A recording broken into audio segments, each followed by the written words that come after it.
services and then have teachers either go and visit or we videotape and we show these as exemplaries. This is what a gifted classroom should look like.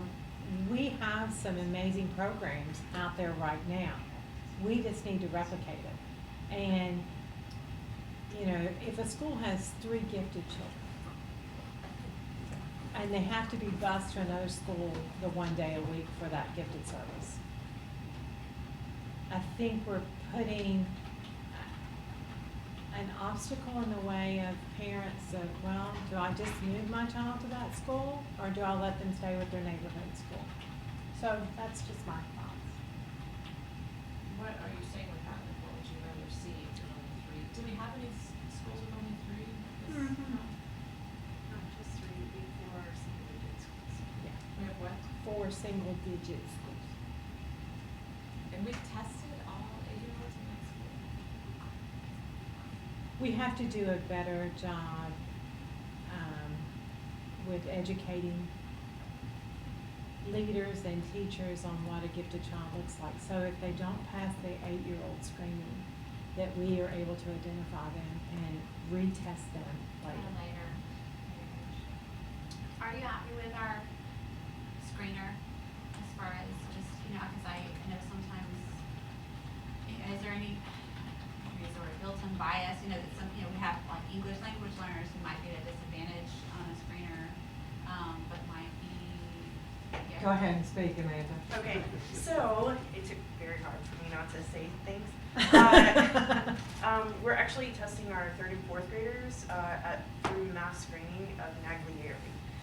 So those are our ELL students because we have a test that is normed for them. And then 8-year-olds are all being tested co-GADs across the district. So we are looking at the biases across the different screening tools.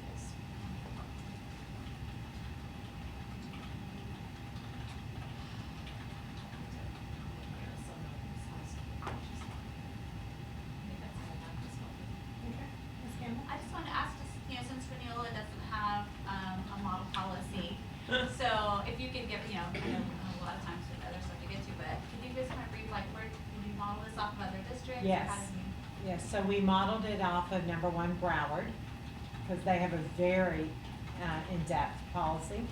Then we also looked at what the state had in their language and meshed it all together based on what we can do here. So our main model was Broward, then pulling in what the state guidelines were for gifted. Mr. Susan, any comments or questions on the gifted goals? Ms. Leskovich, any circle back questions for you? No, ma'am. I will just say thank you so much. Ms. Howe was actually my daughter's gifted teacher, and so when we took her and brought her to the district, I was not the happiest person just because it was such a loss for our students, but at this level, she's impacting so many more students positively, and I don't think that you would find a greater champion for gifted children.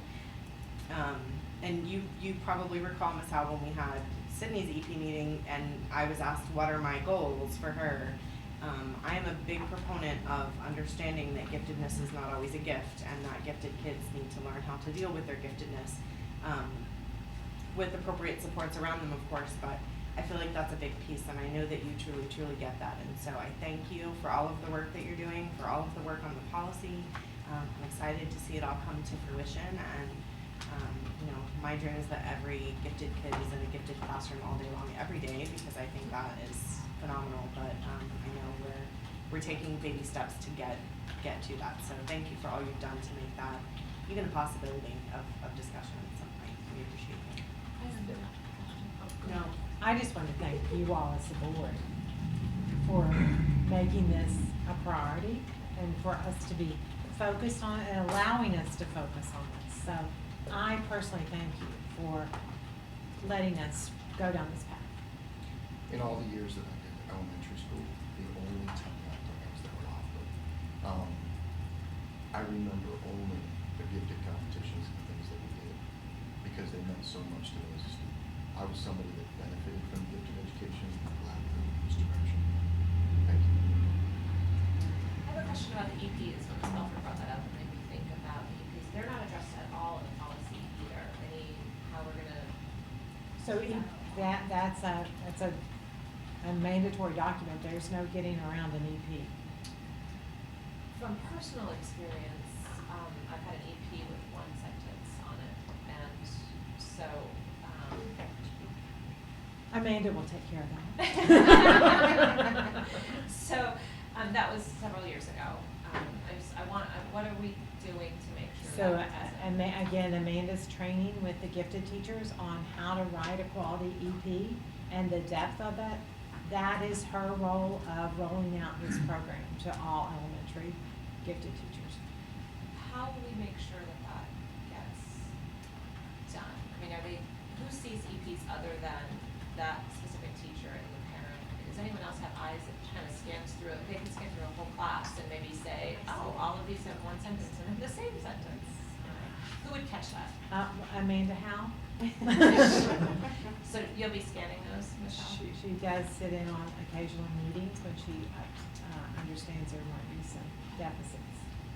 So how would she be notified of that? It's a big district. We've got one person overseeing all this. Like, would it, the only way we would know is if a parent complained, or how? Well, and I think, I will tell you that this raises the accountability and responsibility for our principals, that there's a policy that drives our work. And you all know that we haven't always been focused on our policies. So one of the things that Dr. Sullivan and I have been doing with our principals is a policy scavenger hunt at our principals meetings, where they actually have to, we give them a clue and they have to go dig and find the policy, because they're responsible for enforcing, upholding all the policies that have been developed. So the world of policy has gotten tighter, not only district-wide, but at the principal level. So there's no more, well, I don't know about that policy, because every time we add a new one, the next principal's meeting, there might be another little scavenger hunt on policy. So the awareness level, the training level for administrators on the responsibilities of the policy, but not just the responsibility of the policy, it's the program. And it's anything we do in leading and learning, it's the fidelity of implementation. So we've stressed and the fidelity of, I'll say my favorite word already, we've stressed that, at fidelity of implementation, fidelity of work in that, and we're seeing the growth. This is, again, fidelity of the program. So another layer to working with principals was not just the pacing guide on the focus documents that you see on ELA and math, but now we're going to add another layer. What are the pacing parts for gifted education? Because that hasn't been part of the principal look for, walk through, none of that. So in the current draft of the program, right, does it address EPs? Is the program guide? No, but we will add that. Thank you. And I know we have a gifted website. I think I've been on there. Is it easily accessible for parents? And is it under one of our, like? It's under Leading and Learning, and we've just worked on our website under Elementary Leading and Learning to tighten it up so it's easier. So if you find something that's not easily accessible on our website, let me know, and we're tightening. Well, I would like to see, so for example, I had a gifted child before in a gifted program. I didn't know what an EP was. It was handed to me. I didn't know it wasn't supposed to be one sentence. When I got the same sentence at the end of the year, I was like, this doesn't feel really right. This was, years before being on the school board. As a parent, it would have been great if I would have went to check out this website and know what my gifted program should look like for my kid. Like, Okay. Mom, Dad, you should be getting, or parents, you should be getting, this should be happening for you. Okay. Like, I don't really know where that belongs or how to communicate. We can work on that. Just some communication to parents what to expect, because Ms. Hall can't have eyes on every gifted class that's going on and every She teacher. tries. But if parents are informed of what to expect, then you better believe they're gonna start clamoring when they're not getting what's expected. Yeah, we can definitely work on that. Thank you. Sorry, I have to take up a half hour. It's okay. You good? Any other board members have any other follow-up comments, questions, concerns? Dr. Bonds?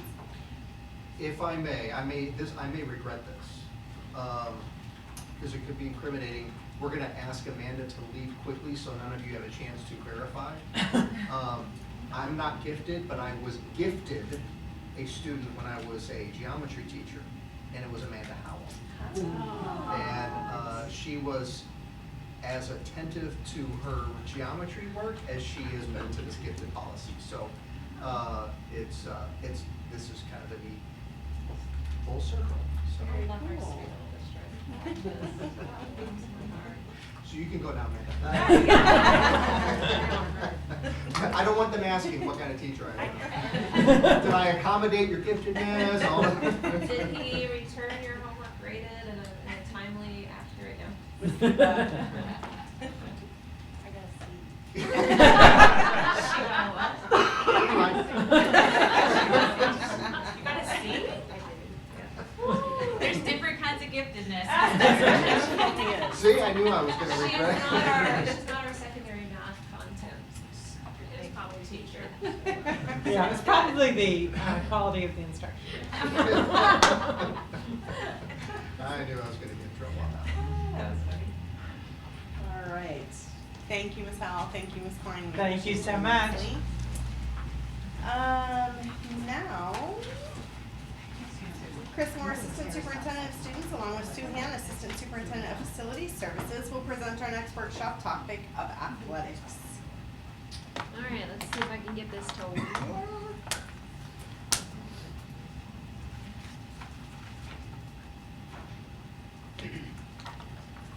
Maybe I'll try it this way. All right. Real quick, I just wanted to kind of let you know why we're doing this presentation today, and then I'm going to turn it over to Bill, who's our Assistant Director for Athletics, Bill Maharis. You guys started seeing, probably about a month after we started seeing some changes in the financial expectations that were coming to us through athletics. FHSAA raised some limits that our officials are allowed to charge us, and we knew that was going to have an impact. And so one of the things that we feel really strongly about is that athletics actually supports good academics in a lot of schools. It's necessary for team building, it's necessary for learning leadership, it is necessary for helping some kids not go below a 2.0 who might otherwise do so. It is some of the reasons why some kids stay in school instead of drop out. So as an extracurricular, it is a fundamental, important extracurricular. Unfortunately, we're going to have to make some decisions, and so that's why we're bringing this information to you today. We're hoping to kind of get an idea from you as a board what direction you want us to bring back to you as a solution. We're going to bring you some problems, we're going to bring you some possible solutions, and we can't go down all of the winding trails to get to and here's what we're going to do. So we know we might not get an answer from you guys today. We know it might take a little bit to say, hey, Student Services, Bill Maharis, this is what we want you to bring back to us. But that's our goal for today, is to at least get a direction. If not today, then shortly thereafter, so that we can bring you a better solution. And as we were talking about our little world of athletics over in Student Services, Sue was sitting in a meeting, she goes, oh, I have a piece of that puzzle too. So we said, well, we might as well bring you all of the good news all at the same time, so that you had the whole scope and the whole picture of what we're working with. So without anything further, I will turn it over to Bill. And Bill and I have had a couple of talks where I went, okay, if I cough, that means I have something to add. So I'm not good at not talking, but go ahead, Bill Maharis. Giving me the pull, one or the other. First of all, I appreciate your time today. I want to take a few minutes and go over a little bit about Brevard Public Schools athletics, some of our successes and how many students actually participate, how many coaches we have, and then, like Ms. Moore said, some of the obstacles we have ahead that we want to present to you as well. This is just some of the sports that we offer. We have 14 different sports. When you include boys and girls teams, we actually have 23. There's only 2 sports currently at middle school, that's basketball and track. We do have boys basketball and volleyball that actually have freshman teams. And then we have 9 of our 16 high schools that have lacrosse, which we added about 9 years ago. This is just some of the shout outs that we've had the last couple of years, and I know not all the schools responded to me when I sent out a little blurb about some of your successes. Bayside Bowling had individual champion this year. And again, bowling is something we just added 10 years ago. Cocoa High, Merritt Island, back to back at Merritt Island. Cocoa High School, you probably read last summer. We tied with one school out in Texas to have 3 Cocoa High School gentlemen get drafted in the NFL. And actually all 3 made the All-NFL rookie team. So definitely something that puts Brevard County on the map. Bill, 2 of the fastest people in the combine for the NFL came Were from those, yeah, that's, the yeah, one the fastest guys state. in the country were from Cocoa. Just a couple Yeah, other, yeah. Palm Bay Satellite. Satellite this year had team and individual cross-country champions, and then West Shore as well in that. This is taken from the annual equity report that I have to do each year. Just as a caveat, some of these kids are counted twice because some of them play multiple sports. You can maybe factor out 10%, but it still gives you a pretty good idea of the last 3 years, how many high school athletes have played a sport out of the total number of high school students that we have countywide. We have about 774 coaches currently this year. Some of them are BPS employees, and a lot of them are community coaches that help us out from the community if we don't have anybody in-house that wants to do that.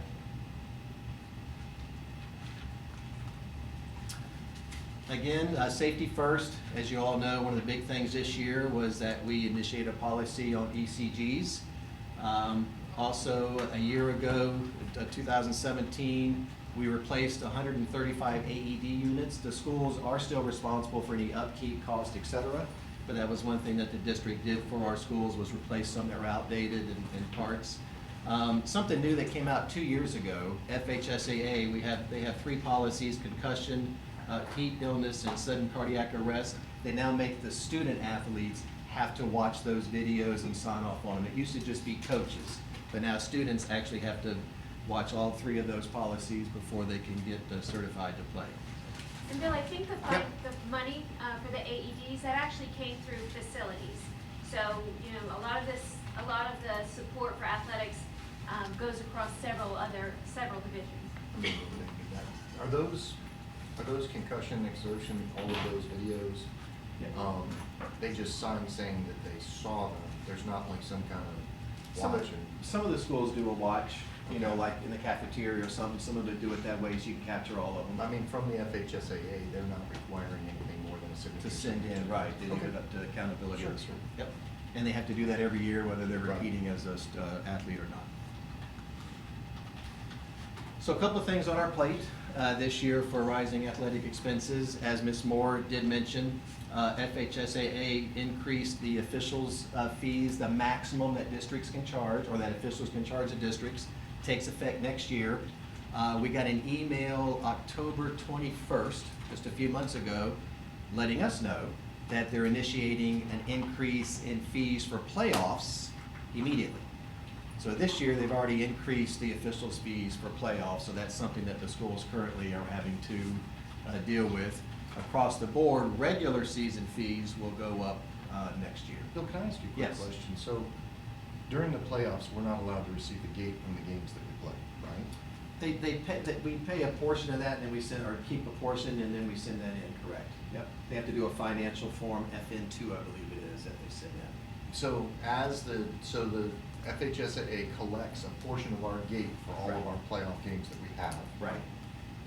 And they didn't use any of that to offset the cost of the rise of the, Well, because they set the ride, they set the increase. so they set the increase on us. Correct. So is there an argument to make to the FHSAA that just for those state competition games, they may be able to alleviate the amount of money they take out of our That pockets? takes out, or even increasing the gate, because they set the gate prices. They set which officials go to those games, so they pretty Maybe much not control increase the amount of gate in those, but actually take less of what they have. their share, sure. Okay. Yep. Bill, Yes. Oh, when they do the financial reporting, they're deleting those expenses off the top. So if the gate generates $100, you're gonna first remove all the expenses to the school, and then the schools get the percentages and things from that. So it's essentially doing what you mentioned, because it's decreasing the amount that gets sent to the state. Right, the state takes a gate from us at the school, correct? No, the school has to pay a certain percentage to the state and a certain percentage to the other school. Right. But it's first, the expenses are first deducted. Right. So I mean, So- like Vieira High School, how much they pull in one night for one of their playoff games? It's gotta be Talking about football? Yeah. It could be 6, 7, 8,000, depending on the team that travels. 6, 7, 8,000, and then the actual. Then they deduct the expenses first. Right. And then divide up proportionally to FHSAA, the visiting school and the home school. And what I'm saying is that portion, a portion of that may be something that they could offset the cost for. Well, I think like Dr. Sullivan is saying, is that that comes out of the expenses that the schools pay. So at the end of the day, the FHSA's get a little bit less. Because The they're- the But so does officials the get paid school. first. Right, yeah. The officials get paid first before we even look at what gets divided up. I understand. Okay. And as happens, If as they're would paying the happen. officials an extra amount of money, then they can reduce the amount of money that they take from us, is what I'm saying. Oh, Give us a little extra. Give us extra to give our officials so that we're not having to charge our more gates to our people. That's an argument to make. Yeah, and I think beginning of March, we have another meeting with Mr. Harrison, who's the executive director. About 25 of us do meet, so I'll certainly bring that up with that. As happenstance would have it, we actually are in the process of negotiating our new contract with the MCOA, Mid-Coast Official Association. So that just kind of coordinated with this increase. We're also negotiating a new bowling contract. It's hard to believe that it's been in Brevard County for 10 years. So that's one thing that we're in the process of. Next year will be time for lacrosse. They're in their last and final year of their 10-year contract. And then there's some pending legislation that could also add some more cost to the schools moving forward that, if approved, is going to happen this summer. And they've got a month or so to scramble if some of those things come in. Those bowling and lacrosse, that's officials' contracts? That's- So the bowling, we have a contract with the bowling proprietors. Okay. So basically, 10 years ago, in order to facilitate, and as you can see, even just this year, we've already had a bowling state champion. I think Rockledge just had 2 girls that just signed the other day to go to 2 sisters that are going to go to the same school to bowl, which is pretty neat. So our contract is with them because for the first 10 years, we pay nothing. And I'll get into that later. Lacrosse, there's an organization called Friends of Brevard Lacrosse. And basically, they did the same thing. If you allow schools to add lacrosse, we'll pay for everything. So right now, we don't have any cost with those 2, but that could change. So the increase in FHSA fees, just to kind of give you an idea of how that's going across. So what the FHSA does is they set the max that official organizations can charge. And at a meeting I was at in December, like County Athletic Director said from Polk County, that horses left the barn, which basically means all the officials associations, of course, they get to see what the fees are because it's posted. And it's kind of like when you're looking for a job and it's advertised for $45,000 to $55,000 a year, we all know what we want. So the officials see what the max is, and of course, that's what they're hoping will happen. Brevard Public Schools, again, uses Mid-Coast officials for 9 of our sports. We do use Florida Lacrosse Officials Association for boys lacrosse. When lacrosse first came on, it was a new sport. MCOA had individuals that were trained for the girls game, not the boys, so that's why we use FLOA.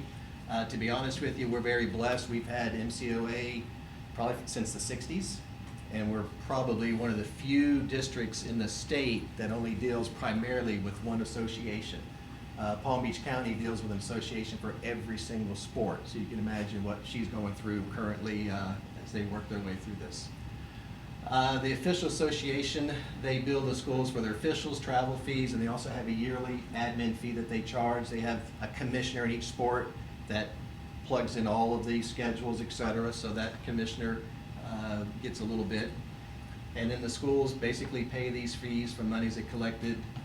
Right now, we're in the 3rd of 3 years, so it's our last year, and there's a slide to talk about the district athletic assistants. That ends this year, of course, through fundraising. If any of us have had children that have played the sport, we've been in front of Publix or been long doggers doing car washes, et cetera. and then a possible pay to participate fee that some schools do have. Bill, how much does one of those officials make for coming to cover a football game or a baseball game roughly? So currently, it's about $65 plus travel, which Okay. is $12.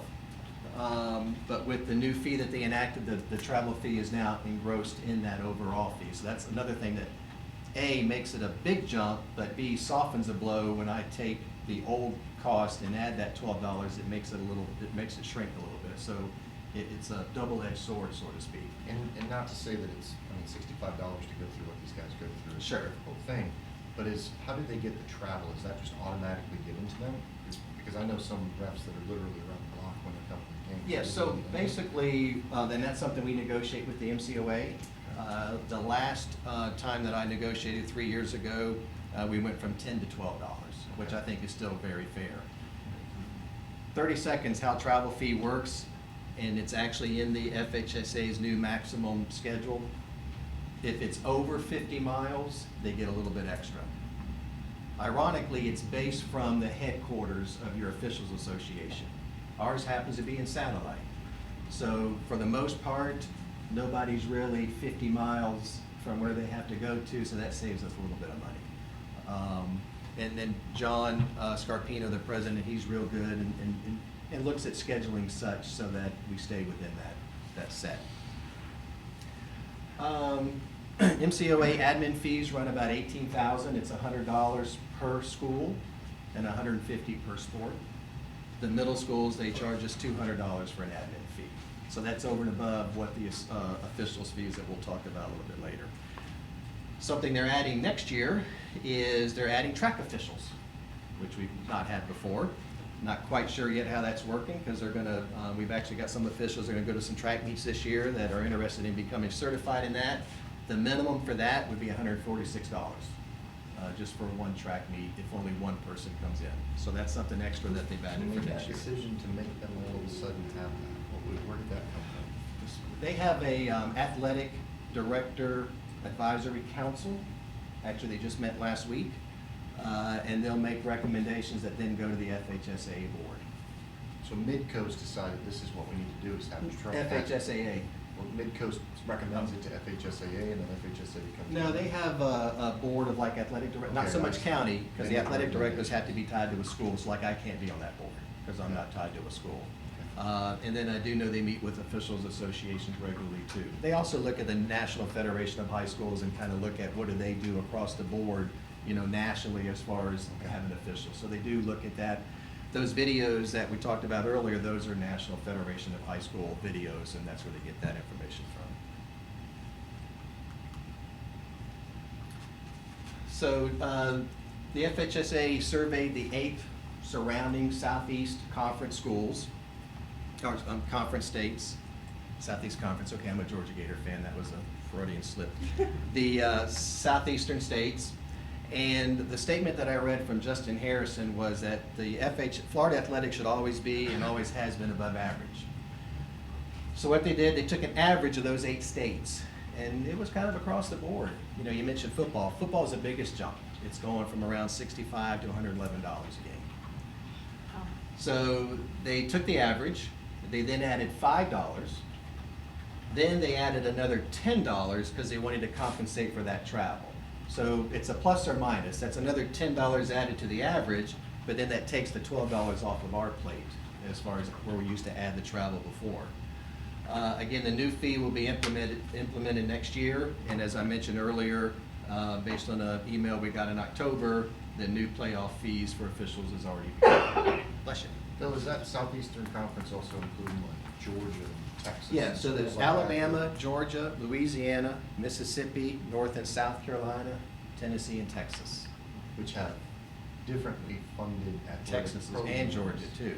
Texas, Georgia, I think North Carolina. There's some that are significantly increased Right. in the revenue that goes to their athletic programs. The Panhandle, some of the ADs up there that I've met with before, they lose a lot of officials who just go across the border to Alabama. Right. Can make a lot more money, you know, so hopefully for their sake, this kind of keeps them in-house.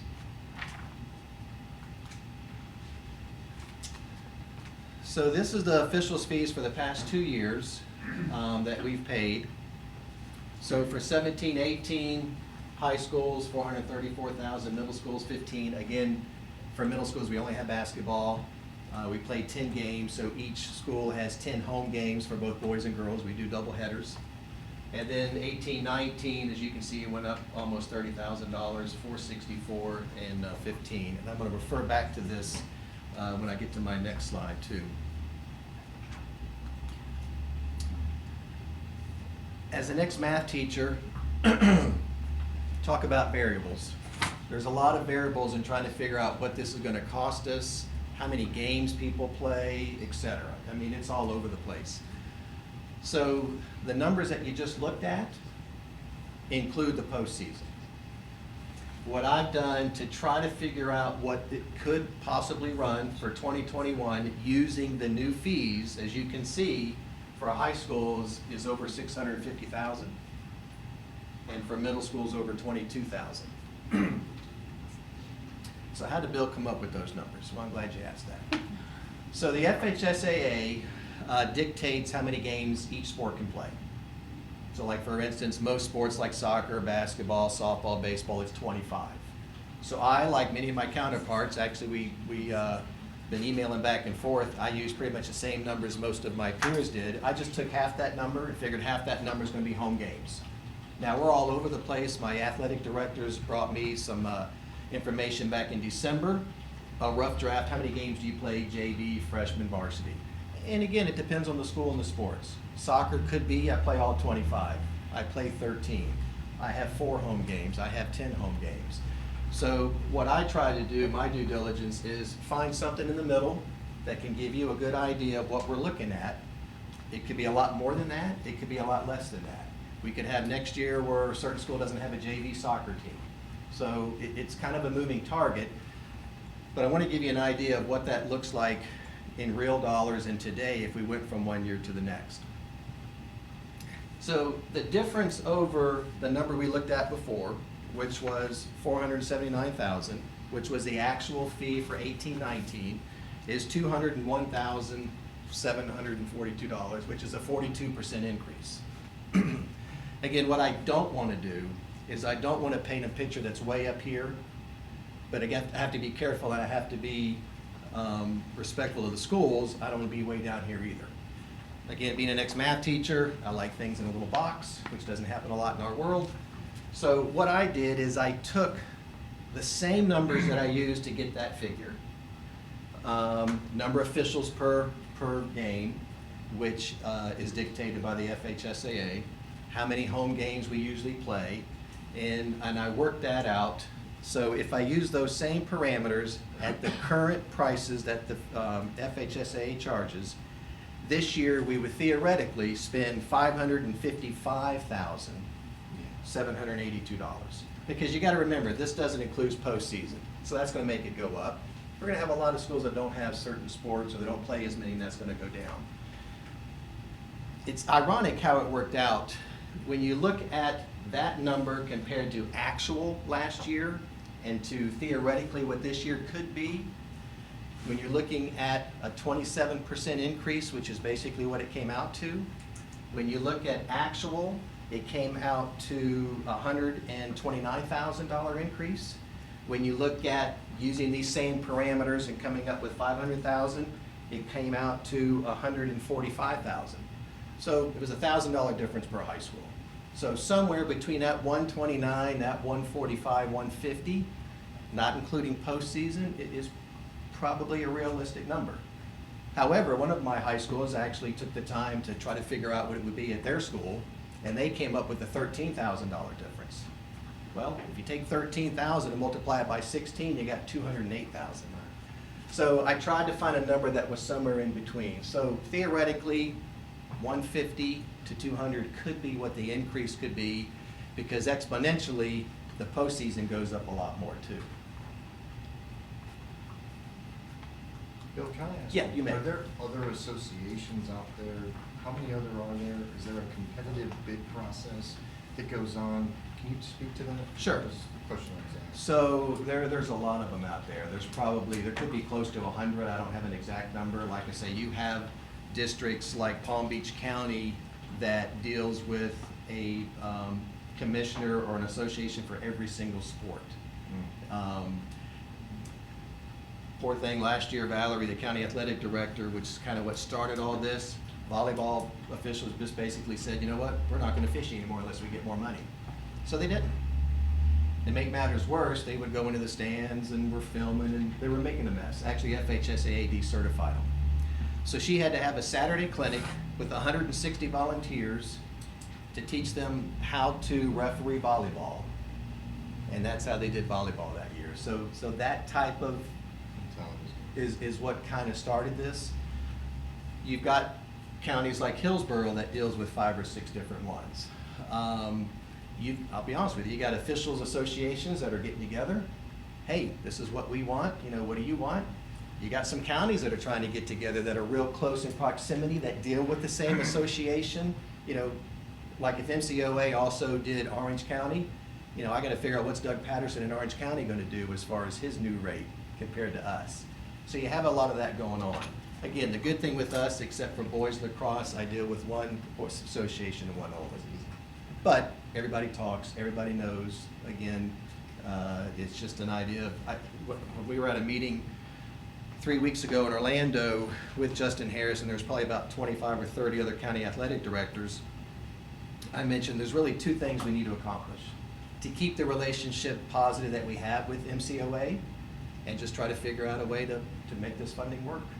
So we've got a great relationship. I've got Cape Coast Conference minutes going back to the 60s. MCOA is there. So we want to keep that relationship going while being fair to them as they know what the rate is out there that we decide to go with. When they recommended increasing both tracks, is that including middle school and high school? Boys and girls? As For far as, officiating? middle school, we aren't FHSA affiliated. Okay, so Yeah. it would only be for us high school girls and That is correct, Now, right. how much more expense is that single piece? So there's 4 different track officials that they have, but it's kind of like volleyball. Like volleyball, we'll have the referees, but if you've been to a volleyball game, the line judges are usually parents or the girls, you know, doing out-in type thing. So for track, just to kind of give you an idea, they've got 4 different scenarios. They have a meet referee at 146, and that's what I use to figure this out. They also have a starter and a clerk for 128, field and running judges for 82, and weights and measurements for 43. They haven't told us yet what they're going to require. So I've just used the meet referee at 146 when I did my They're figure. increasing the fees and acting, just like. Okay. So yeah, so we've never had to have officials at track, and we're going to have to starting next year. You can, sorry. No, you're good. I'm a little upset with you. Oh, Is yeah. that for high school and middle school, that's just high school? Just high school, because our middle school, we're not FHSAA. We follow their rules. I mean, why recreate the wheel? But And our coaches do mainly, right, are doing the officiating for, no, we have, for basketball, we have the officials. no, I mean, Middle Oh. track, middle school track, Track, yeah, just us. Yeah, we're on our own. between coaches and volunteers. Correct, right. This may be an uneducated question. That's all right. Do we have to be a member of this organization? So, in a nutshell, I guess it's kind of, what's the terminology? And I don't want to be a sports affiliated, the only game in town, but, What would it look like if we weren't part of it that? would mean we can't be eligible for state You know, competition. I- Right. I didn't mean to get upset with FHSA. It's a good organization. Well- They came into being, you know, I look back at the statutes, when they came in, it was a century ago. And it literally was, with the idea that they do this tournament structure. The reason that I have an issue with FHSAA is a lot of times they come out with these mandates that are increasing our cost of athletics, which is decreasing the amount of kids that can play inside those sports. Right. Because we're losing the cost. Right now, there's a piece of legislation which you'll touch that's gonna be an increase of cost. Track is gonna be an increase of cost, which we are looking at cost measures to reduce. Right. And when they do that, and when their budget has increased, they haven't shown any other reason to, you know, they haven't said, here's a creative way to help you, or anything Right. like that.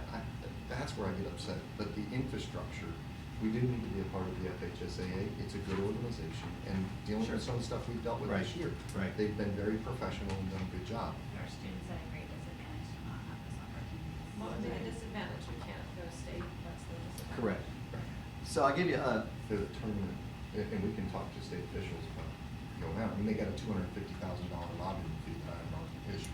And they just started about a year or two ago of having these meetings across the state, which I've been fortunate enough to go to most of them, where they meet with about 25 or 30 of us county athletic directors. So I give Justin Harrison, kudos for at least listening to us and having a voice. And there's some that are more involved than I am, but at least, plus I'm on an email where I'm privy to some things coming out. To answer your question, there's a conference over in the Lakeland area, Sunshine State Conference, and they have some sports that FHSA doesn't have. One of the sports they have is beach volleyball.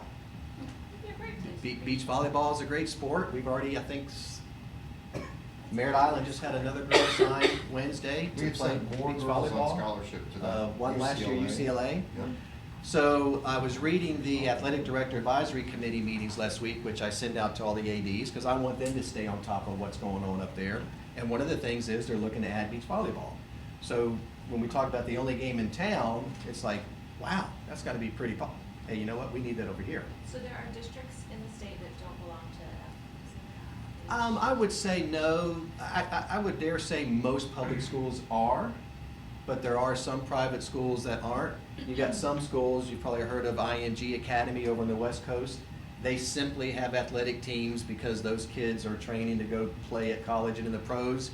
They are not FHSA affiliated, though teams like Cocoa have played them, but they're strictly in it just to build their kids up to playing it. You'll see IMG on TV 2 or 3 times a year. But most public schools, for the majority, because like we mentioned earlier, they can't compete for state championships or anything if they're not part of that. Hypothetically, if the 10th largest district in the state pulled out from them, would other districts follow, and would that? Well, put I don't pressure, know. Or is that just a? We would have to wild restructure crazy? the charter to the state of Florida to bring in another athletic association is the way that would have to happen. Because if we pulled out, then we are effectively pulling out of the infrastructure the state is And it's not gonna change our negotiations with our officials Right. association, because we still have to have officials in there. And my phone would keep ringing because I'm not going to be in my office if you all decide to make that outcome. I don't want that on my watch. I would leave it like left with the bill all the time. So let me talk about bowling a little bit, because this is another contract that we're in negotiations with. They've covered everything the 10 years that we've had them. They do a great job at fundraising, et cetera. They paid for all the supplements, they paid for the lane rentals, et cetera, et cetera, et cetera. This is an idea of the last, not this year, but the 2 previous years of what the supplements cost that I got directly from them. They're looking to not want to have to do that any longer, which again, they've given us 10 free years of bowling. So that's going to be a point of discussion, is them wanting the district to take over supplements, which again, 2 years ago was $32,000. The other thing they're looking to do, which again, they're great to work with, they're passionate about what they do.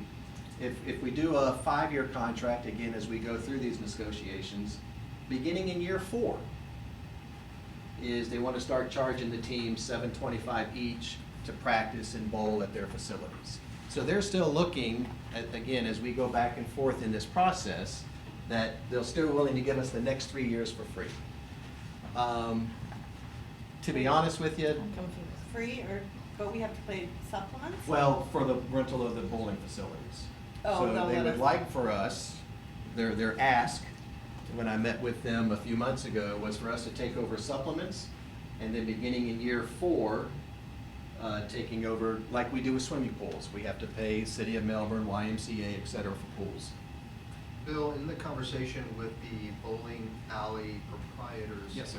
Has any analysis been done to capture what the increased usage of their facility is as a result of us bringing high school bowling into their facility? Because Like their concessions. students, their concessions, our athletes can Right. only practice In one in of their establishment. locations, right. So therefore, they're garnering revenue that wouldn't have otherwise been a part of their establishment. So I don't think we can dismiss the fact that by virtue of us adding the sport, we're creating revenue for that facility, which I think was probably their initial interest Of course. in supporting this sport. So I don't think we should remove that from the conversation. Okay. Not to mention, they're probably getting parents who are joining adult leagues as Sure. a result of their kids bowling at the Right. bowling alley. I mean, Right. I think there's, Little brothers and sisters. getting some positive residual from that process. At the same And I time, I really- want to acknowledge that's pretty generous, you know, the coaching supplements especially, it's a pretty generous deal that we've had for the last 10 years, so I do recognize that, but we are adding definitely to their bottom line. Particularly when there's no capacity for us to capture gate fees, you know, ticket Correct, fees right. for individuals participating. Right. Essentially, they garner all the benefit of us The gate holding fees. competitions and matches in their facility. Right. Parents and families going and taking advantage of their concessions as opposed to Right. our concessions. So, that needs to be part of the Sure. conversation. Sure, okay. Can I ask you a quick You question? may. When the schools will be assessed fee, what's the $725 fee? What are they gonna do with that? So that's what they look at as far as the cost if we were to rent a lane from them, like if somebody walked in. It's a little bit discounted rate versus Okay. if I just went and bowled with my wife one afternoon. But that's where they get that from, how many times they're used. And like Dr. Mullen said, you know, there's nowhere else to go. You know, I could tell you some of our high schools spend upward to $2,000 just to rent pools during the year so that we can go places to swim. So, but that's where they get that fee, is how many times they're there, what an hourly rate would be if somebody were to rent that lane, et cetera. That's an annual. Yes, ma'am. Yeah, per school, yep. Do you have any idea Just how much full of it good costs news, us though. overall to have sports? I'm sorry? Do you have any idea how much it costs the district to have sports? Like, do we ever look at that and we break it down? Well, by we'd sport? have to add up all the supplements, transportation cost, and then, you know, even if you just did that, without worrying about upkeep of facilities. Yeah, not facility Yeah, maintenance. but if you just look at supplements and transportation, I can get some numbers on that. But it's not just that piece. I mean, football is a great example. You have to recondition those helmets every year, and that's Right. expensive. They have a lifetime that they have to be replaced, and that's expensive. The mats for wrestling have to be cleaned a certain way and replaced in a certain time frame. So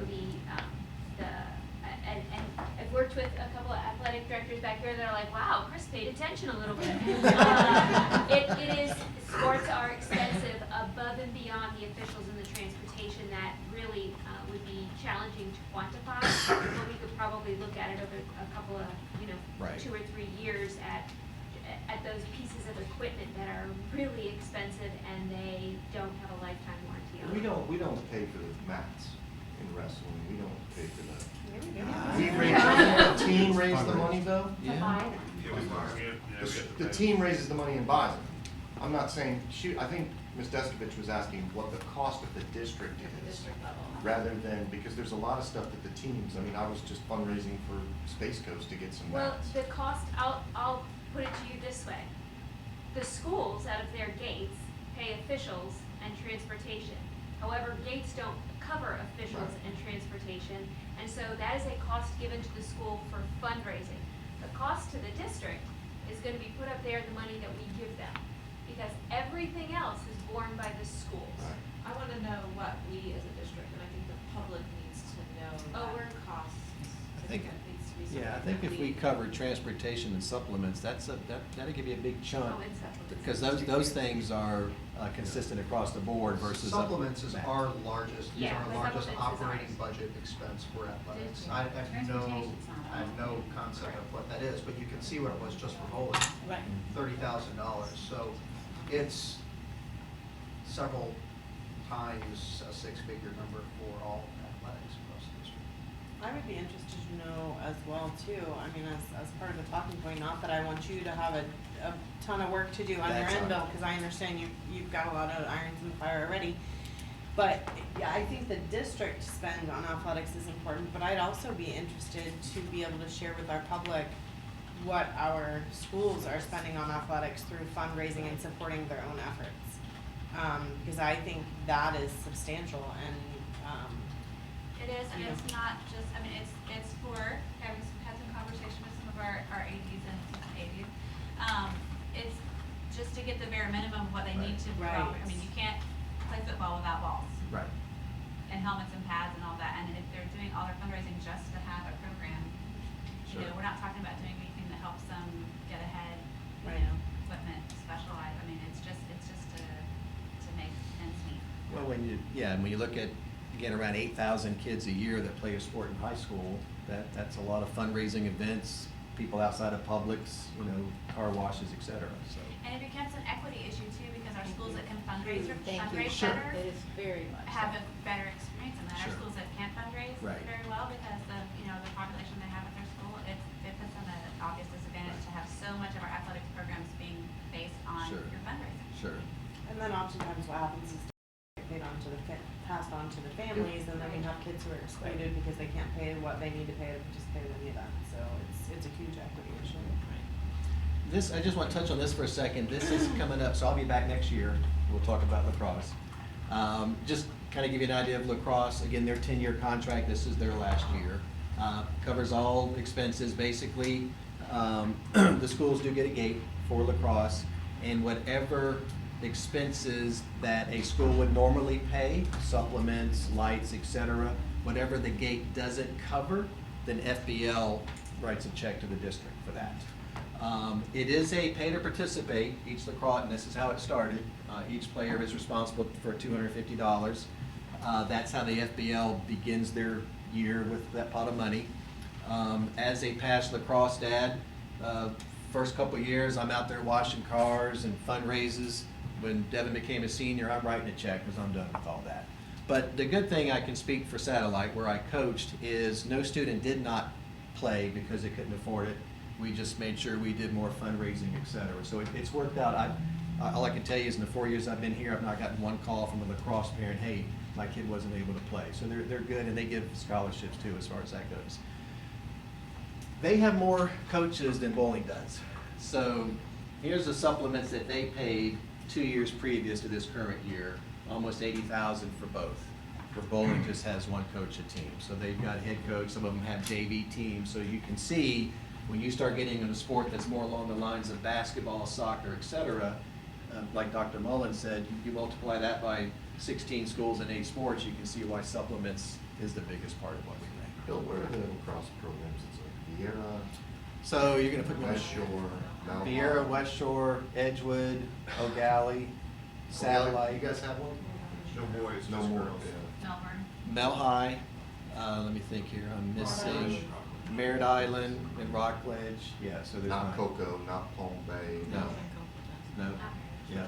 I think basically how this came about is the first year Vieira had a team. Yeah. And then the next year, a couple others added, and it was just a club sport, kind of like when I was talking a little bit earlier about beach volleyball. All of a sudden, FHSA is going like, whoa, whoa, whoa, hey, this is big. So the third year that it was here, again, the first year was just Vieira, they made it a sport, and by doing that, you couldn't have a club team anymore. So we either all had to decide to get on board or just not have a team, and that's kind of what birthed that. I coached it at O'Galley, and I think it's a great option because it's something we couldn't fund. It's zero cost to the district, and it gives the schools that have the opportunity to play it.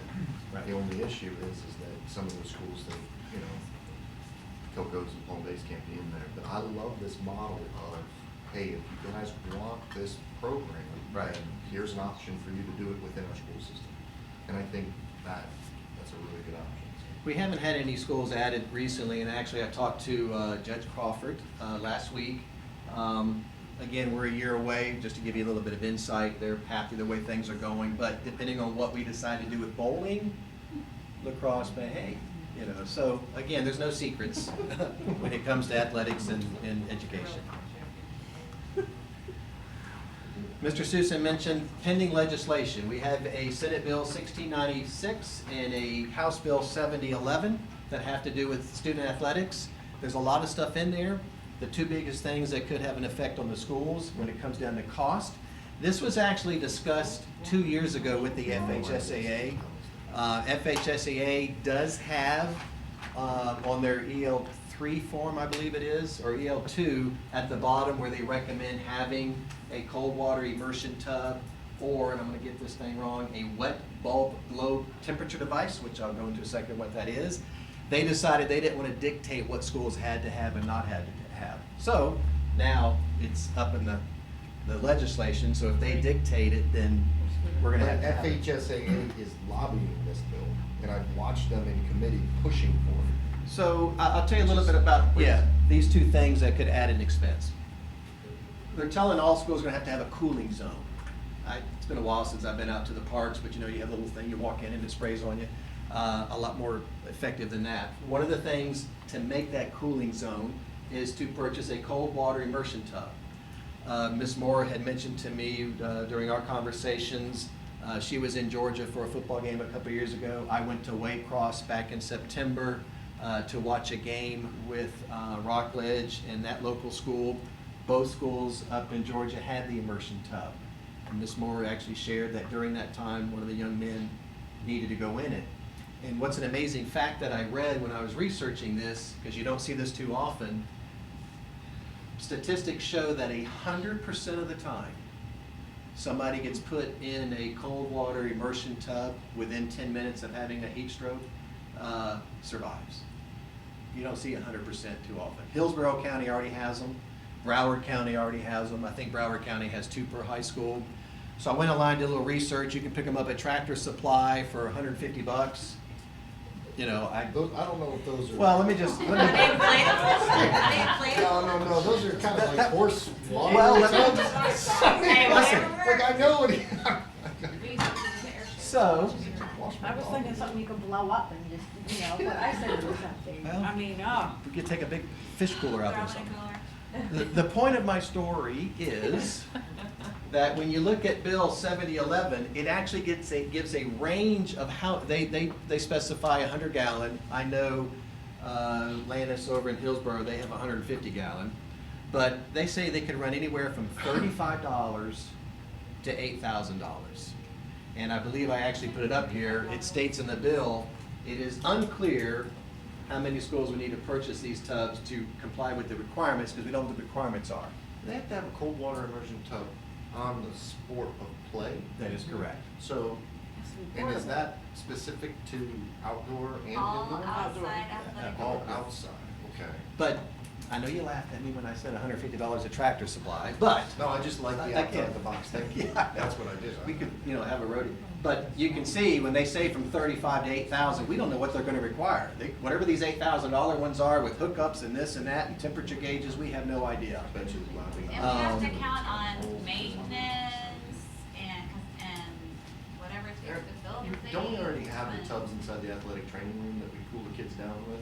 Is that an opportunity? We use them before play, Yeah. throughout the week when we're rehabbing students. Sure. Is that an opportunity that we For could some use schools, they somewhere? have them, like I can say for Bayside, we have 2. Yeah. We have 2 of the humongous Rubbermaid containers, they're about $180, I can get them all day long. for that price. Well, we also have the metal, like, The stainless steel horse ones troughs, inside the like the athletic horse training. trough. Right. So we're already having those. That may be an opportunity for us Well, to have. them. again, it just depends on what they come up with as a requirement, what their specs are gonna be. If it's something as simple as that, like you said, we can get those for a couple $100 all day long. I'm sure if this gets passed, there's gonna be people out there knocking on our doors, hey, you know, you need to buy these tubs, we'll give you a price, et cetera. The other item that is in there is this wet bulb globe temperature device. And what it does is it measures temperature, humidity, sun angle, wind, cloud cover, et cetera. They could run anywhere from $150 to $500, again, depending on the specs. But those are 2 items that if these bills pass, that's gonna be an added expense to our schools starting next year. And where does that wet, is it kind of like our radar for the? It's lightning? actually handheld. It's a handheld So every device. coach on each one of the programs has to carry one around with them? So I'm thinking of satellite where they could have lacrosse, baseball, and softball at one time, you need one out there. Okay. I'm trying to think, Rockledge, off-site football field, they got lacrosse and softball. You could need 2 because you're at 2 different locations, type thing. Sounds like So that those feels are, good. those are just 2 items that, they said that if it does pass, it'll take effect July 1st this year. So before Yes. you move on from Yes. that, I actually watched this bill move through committee last week. And there was a parent who has been advocating for this because she lost her son. Sure. And she has started a nonprofit, and they are providing districts with those tubs. Okay. And I'll try to go back and look at the committee schedule and see which one it was. I think Well, it I'm was tracking the. it too, so I'll see if I can find it. Yeah, it was, if you go in Florida Channel, it'll be in the archives, but it was, I wanna say it was a House Health Committee. Okay. Might have been a Senate Health Committee bill. On the 21st or the 22nd. No, It was last no, week. it was last week. I was waiting on one of our education bills to come up. So, are you laughing Bill, at those me? are specific to FHSAA only schools. So our middle schools are not gonna be Well- required to carry them. That's what because this is a big Correct. fight right now that Right. some people in this local area are trying to get them.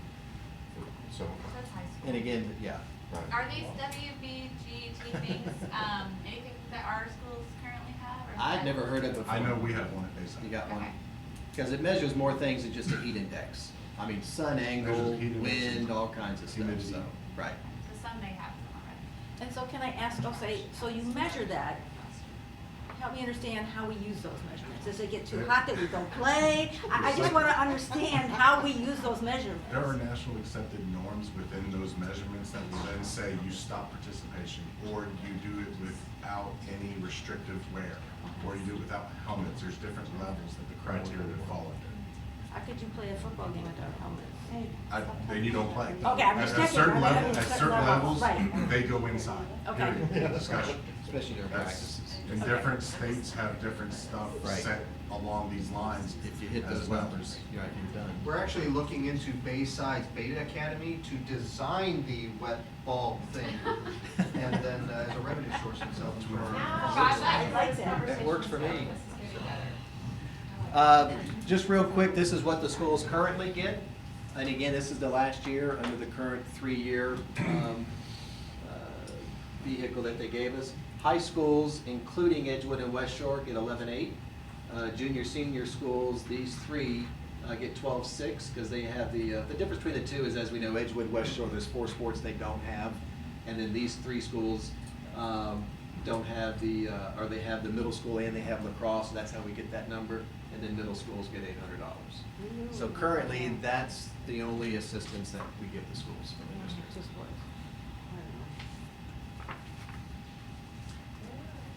Just a reminder that that funding ends this year, Correct. sunsets this year. We'll have to Yes, I wait. can.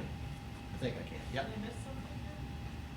So this comes out when, like Dr. Mullins said, when this was approved a few years ago, it sounds like a big number. It was $600,000. I remember that. You divide it by 3, and then you divide it by 27 secondary schools.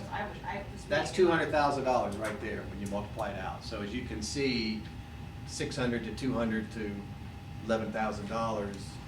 No, it's fine. Yeah. I thought Edgewood and West Shore were receiving 11,000 and our regular high schools were receiving 800, like when I just looked. at Yeah, it. right. Again, with those two, there's 4 sports they don't have, but they have middle school and they have lacrosse, and so that's how we came up with that. No, they're 180,000. So that money goes away at the end of this year? Yes, ma'am. This is just a survey some other counties I spoke to, gives you an idea what other counties do. Some pay for just transportation, some pay, the 50,000 that goes towards everything. Marion County, poor Jody, he's the only one that I called out to that they don't get anything. But this just, a couple of these are like-sized districts, large districts. And as you can see, like Osceola is one that's right next to us, of course. 20,000 for officials and another 15 for maintenance. Is that per school or entire Per school. district? No, per school. That's Per how much each, school? per school gets from Per the. year? Right. Now, I have some bigger numbers I could throw out too that are bigger districts, but I don't wanna. But I told him no. He told me no. Good call. That's the Good first call. time she's had to hook me today, so I think I'm doing okay. So I'm gonna throw up some big numbers, but she said I no. think we're ready for the next slide, though. You don't let that sit there a little while? Hold on, I like to usually compare us to Seminole. I always feel like we're pretty equal to them. That's 20,000 for high school and no, just No, just for high school, right. Just high schools. Yeah, to use anything in athletics, whether it goes Compared to 11.8. for Yeah, transfer. right. Some of them dictate where it goes, Okay. and some just give it like, some you can just use, like ours, you give O'Galley 11,800, Mr. Solomon, you use it anything that has to do with athletics. Where they dictate, some counties dictate it can only be used for something. So 20,000 times how many? We have 20. So like, for us, 16, 320,000. And we allocated 600,000 over 3 years. Correct. Right. So when you look at those numbers, as an average, just keep in mind 12,000 that we currently. So we haven't even Right. come close to any of No. this.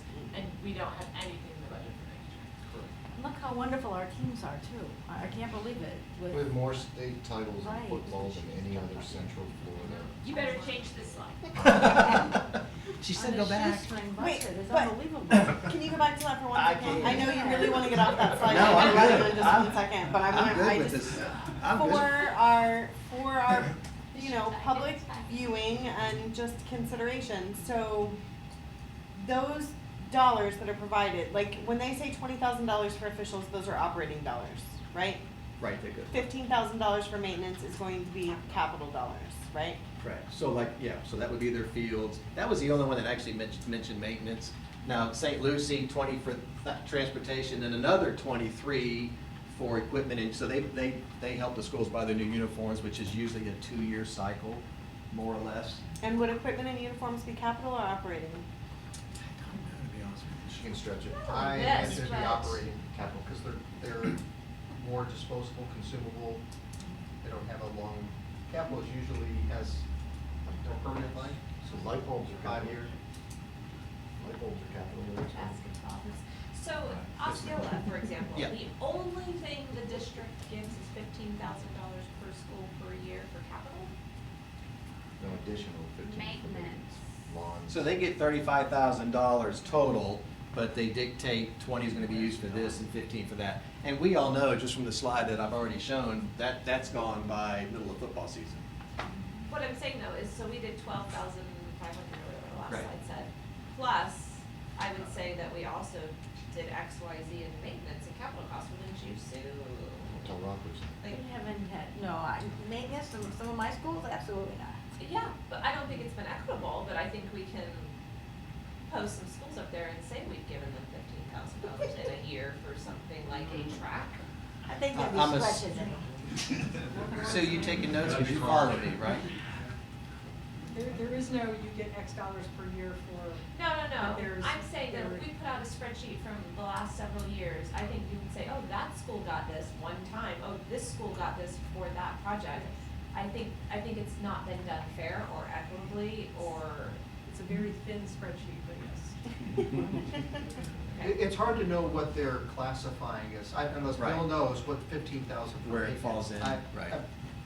We have a calculated value of just the lawn maintenance on a football field. That's what I'm saying, Yeah. resurfacing the tracks, we do that, and like that's, I we would didn't be put that in our s- 12,000 that's not slide. that. No, we don't resurface tracks. We did once. Certainly not in my Right, so the- lifetime. so the That's other a slide 15 coming on, actually. Yeah, Sue- they had to Sue pay has for that that. slide. It's my turn.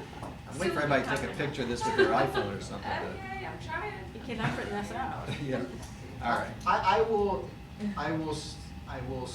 The next slide is even more depressing. suppose that our schools do carry a considerable amount of their own maintenance from, the amount of attention on our baseball and softball fields is, it always blows me away. So, and that is by and large borne on our schools to do through their athletic teams and boosters and that sort of thing. I suspect that this is just to help supplement that. And I do want to take a second and hats off to Sue. I mean, we work pretty close to each other, and even over the holidays, she's, get a schedule out to mow the fields for soccer. Because one of the things that came up a couple years ago is we all come back from break and we got a soccer game that first day, and, the boys or girls are kicking it up so they've done a great job helping us out. I don't know how she did the spreadsheet with figuring out scoreboards, et cetera, but all I can say is with what she has to work with, she's done a great job in communicating with us. Her people come out to our AD meetings, so I think that's been a very collaborative union. Seems awesome. So, just like anything else, expense goes up. We got two choices. We cut expenses or somehow we make more money. These are some of the things that came around in the discussion that other counties are looking to do if they can't fund, because you're talking about some counties that are looking at $200,000 or $300,000 because of how many schools they have. Reduce the number of JV or varsity contests, because we don't have to have, actually the FHSAA has a page in their manual about the minimum number of games. Like football, I was amazed, I think it's only 4. So you only need to have 4 football games to be eligible for the postseason, which nobody wants to do that, because that's our biggest, but these are things I heard from 20 some other counties as I've met twice with them. Reducing contests, deleting freshman athletics, which we only have 2 of. Schedule fewer home games. It's cheaper to go play away. Let them pay the officials, and we'll pay the, a little bit of money for the bus transportation. Cut back on transportation. So now teams like Merritt Island Volleyball that wants to go and play St. Thomas or Bishop Moore because they're consistently in the postseason. Rockledge Baseball that goes down to Key West every year so they can get a taste of what some of those teams are like to play before the postseason. That might go away. No preseason games or tournaments that we're allowed to do that don't count towards those 25 games. And reduction of officials. So basically, for soccer, basketball, and lacrosse, you can have either 2 or 3. I could tell you right now, as a dad of somebody that played lacrosse and soccer, gosh forbid we only had 2 officials out there instead of 3. The other one that we can finagle a little bit is football. And again, a lot of that has to do with the shortage of officials. Not including the young man or woman that sits in the where I used to sit up there and does the clock. You can have 6, you can have 5, or you can have 7 on the field. Well, we want to go for the max. Actually, the one thing the FHSA did change is the current year in any of these sports, let's say soccer. If you have 2 officials for a soccer game, it's $55 each. If you have 3 officials for soccer, which we all do, it's $50 each. Now, it's just officials. There's no line to draw the 2. So when I say reduction of officials, those are the only sports we can do that. I didn't have room on my slide to put that down here, but as you can tell, all those things hurt kids. Cutting sports, cutting officials, cutting home games. But those are just some of the conversation pieces that other counties are talking about. What we need to do is Offset. I'm sorry. Bill, has FHSAA talked about giving us an opportunity to increase or enhance our revenue at our football games, at our baseball games? Because one of the issues we have is we're constrained when we get into the playoffs. And that's an opportunity for us to sell our apparel and everything. So let me explain. Okay. I went to bowls to watch Coco play bowls in the semis, right? Right. They do not allow us to sell our own product to our own people, okay? They do not allow us to film our own games. That was blocked by Space Coast Daily. Well, every school has that right throughout the season, just so you know. So the season, but when it gets to the playoffs, Right. right? So if our schools were allowed to sell their own apparel at the games, which the FHSAA does not let us, and did not have anybody there to sell apparel at the Bowls game. Sure. So if they're already not doing it and they're restricting us, it may be an opportunity for us to raise a little bit of revenue for some of those playoff teams. Sure. The other thing is that when they go ahead and turn around and say, your local media station can't come up there and cover the game, the local media stations, whether it's 321 or Space Coast Daily, Sure. just don't pay it half the time and don't It's like go. $500 on it. So what ends up happening is our lowest disenfranchised schools, like the Cocos, whose parents cannot go to these games, are no longer able to see it. And if FHSAA comes back and says, well, we provide a platform, it was disastrous at best. People couldn't log on, everything was wrong. So they have an infrastructure that is inept. And they are trying to block us from our being able to provide.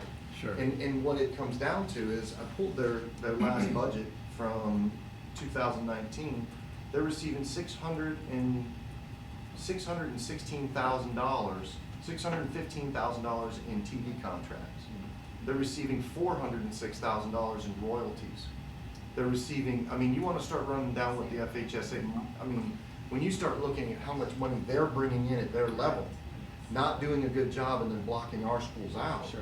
It's deplorable. So maybe they have an opportunity to, one, come up with revenue enhancing options for our schools, FHSAA should. They are literally impacting our district by hundreds of thousands of dollars and not saying anything about what they can do to help us. Well, and you can, you go back a few years when Bright House merged or got bought out by Spectrum, all the postseason championship games were all free on TV. Well, not only does that not happen, that channel's gone. We Right. used to have the Banners, channel, what was it, 13 or not 13, it's 49 or 1149. They don't even have the Bright House Sports And channel. right now, if I own one of these companies, or if I'm a reporter for 321 or Space Coast Daily, and if I want to go to any bowl game during the college football series, if I want to go to any NFL game, anywhere, I am not restricted at all. I can send in a credentials paperwork and get 3 reporters to the national championship game at no cost.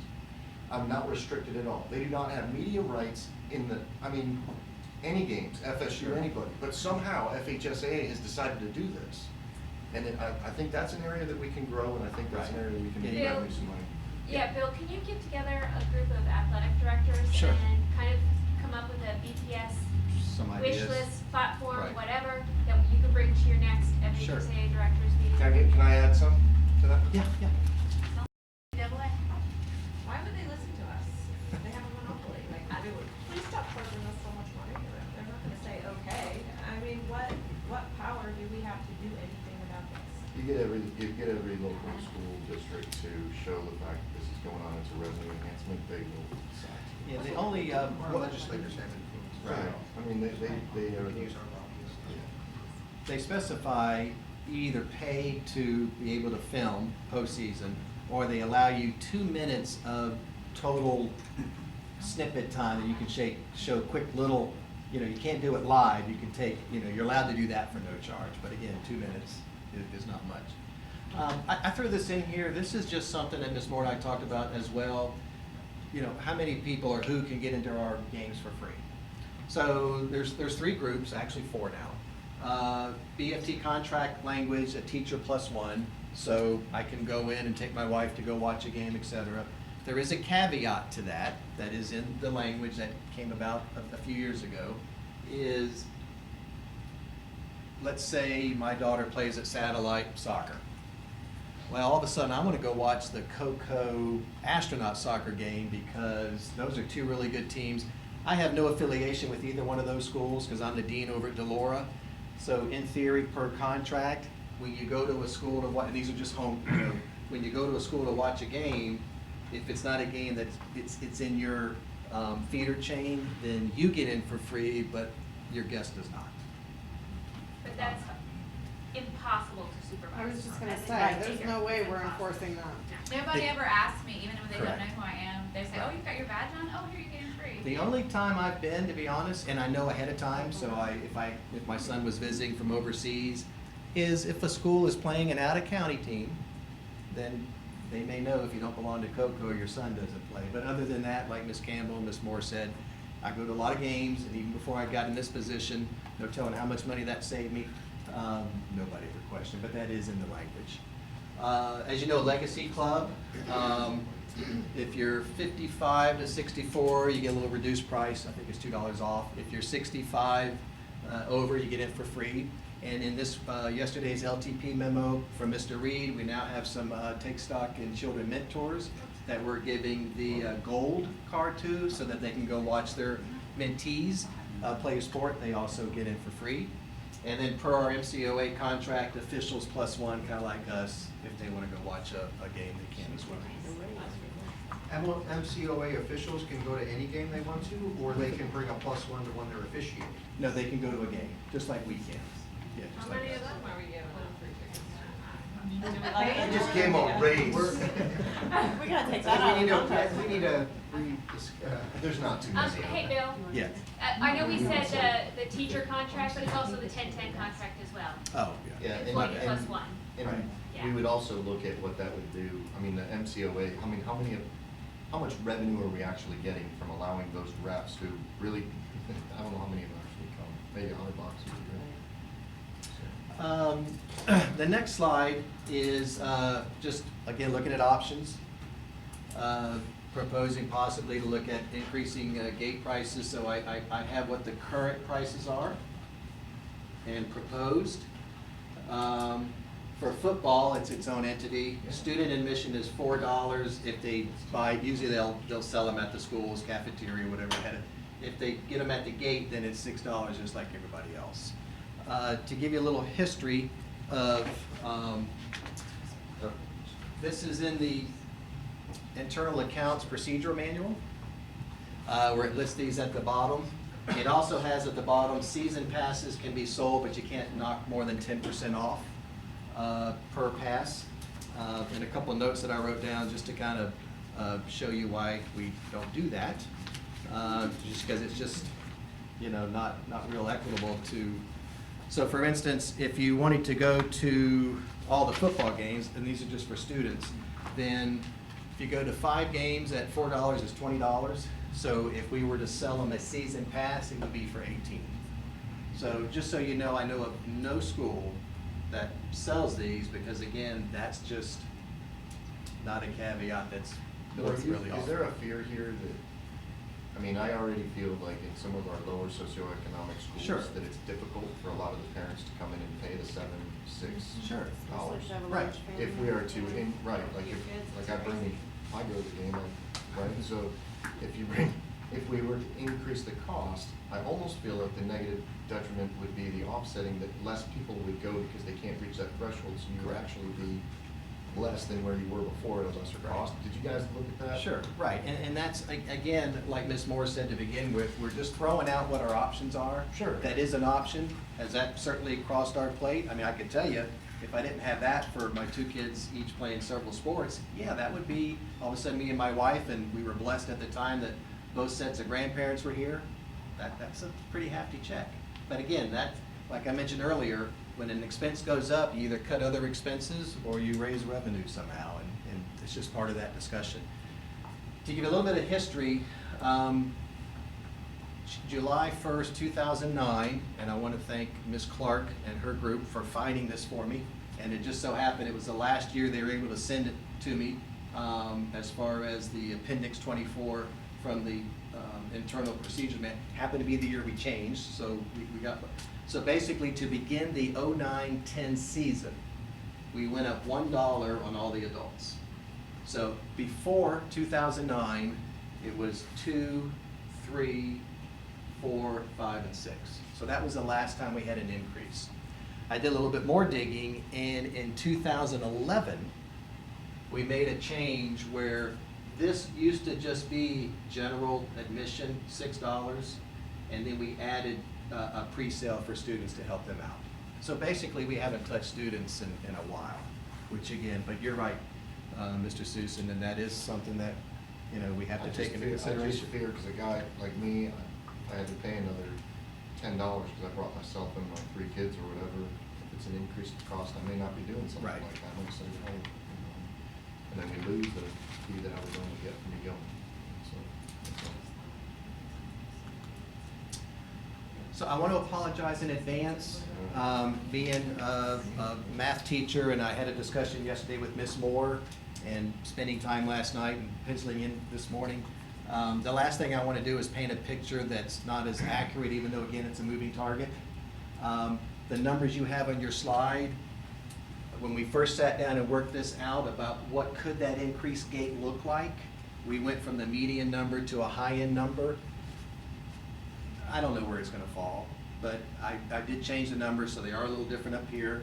And I told Ms. Moore at the last minute that I had changed those, but again, I'm just trying to do the best I can to at least paint a decent picture of what it could be. So if we were to raise, this gives you an idea of what gate was the last 2 full years for both high schools and middle schools. When you look at, again, that other slide, just going back to that, where we went from $4 to $5 and $2 to $3. Now, $2 to $3 being, as you all know, I call it the Enron accounting, that's only $1 up. But it's a 33% increase, so depending on how you sell it. Well, I'm not going to use 33% as a, so most of the numbers went up like 20%. So from a low end of 20% increase to a high end of 30% increase, which I think is probably more viable than the numbers that I had first given Ms. Moore. You would look at each high school getting possibly somewhere in that range if we did raise gate. And then that's something that the middle schools would be. So again, if we, the range for high schools, again, if we did that, could be anywhere from $220,000 to $330,000. But like you said, that's based on same people coming to the games. For middle school, it could be anywhere from $10,000 to $15,000 total. What is we focused on getting more people to go to the games and keeping the prices? Like, what can we do to? Well, and that's a great question. And No, I mean, I'm trying to think. I don't buy crazy those Sure. prices. Right. So, and I'm looking at the numbers, and I'm like, we can increase it just by getting more people to go. As my wife knows, from August the 18th to December the 10th, I'm not home on Friday. Because even if I wasn't in this position, I'm always going to a football game.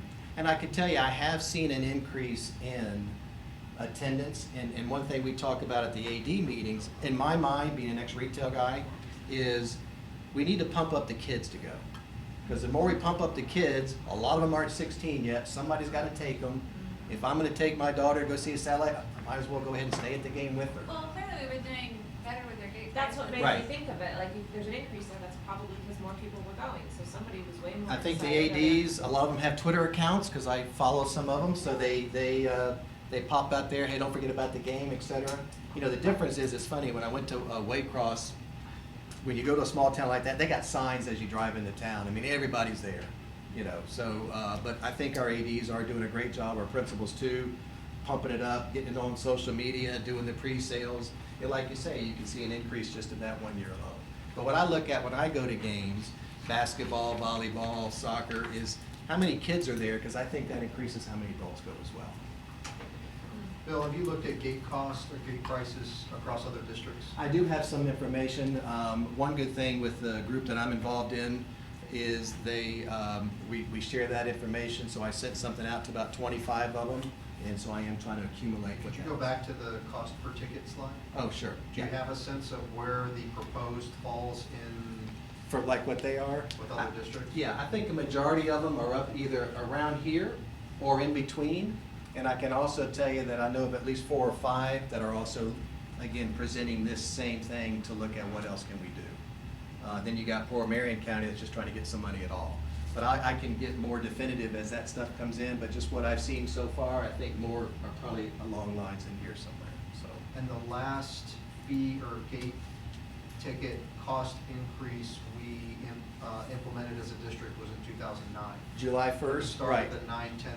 That is correct. The only change that I saw after that was when we added when we took this down from up there and added pre-sale. And then if I students. think we added the 10% discount as well, but that doesn't sound like it's Yeah. really done much. Yeah, it's, you know, a lot of counties do a sports pass, which could be anywhere from $55 to $100 that I've seen, because a couple years ago I was looking at that. Where the one thing it benefits the schools for is you get that money up front. And you could get $12,000, $15,000, $20,000 right up front if you sell that. Now, the downside is they go to the home games for free, but I think we all realize that probably not gonna go to every home game of every sport, but there is, kinda like what Mr. Susan said, there is that fear, well, what if they go to every sport, we're gonna lose so much money. All I can tell you is a lot of counties have been doing it for years. So if they were losing money, they wouldn't keep doing it. I think it's Orange County, which I could not fathom. Every high school sets their own gate, which I could not imagine doing that. So you could go to one high school and pay $7 to get in, you go to another and pay $5. That I am definitely not for, because we talked earlier about equity. But a lot of schools, that's what they do. They do what they call their sports pass, because it's good for all home games, and they make a lot of money up front. So people go to more games and they buy more hot dogs and Cokes? Well, and I think that boils back to. But I wanna just step in Yeah. there because maybe one of the misunderstandings are the concession is not typically run by athletics. It's typically run by band. That goes to your band, financial piece. Or to your teams that don't have. Just for, Right. yeah, And sorry, just just for for football, but that's your biggest concession. Well, that's good too. Yeah, it absolutely is, but I don't want you We wrote to. that to season pass plus sponsorship package, right, by your. And some schools do get creative. When I was at Rockledge, you know, when I was the announcer, we'd tell people, hey, $50, I'll sell your name 100 times, you know, over the intercom, which cost me nothing.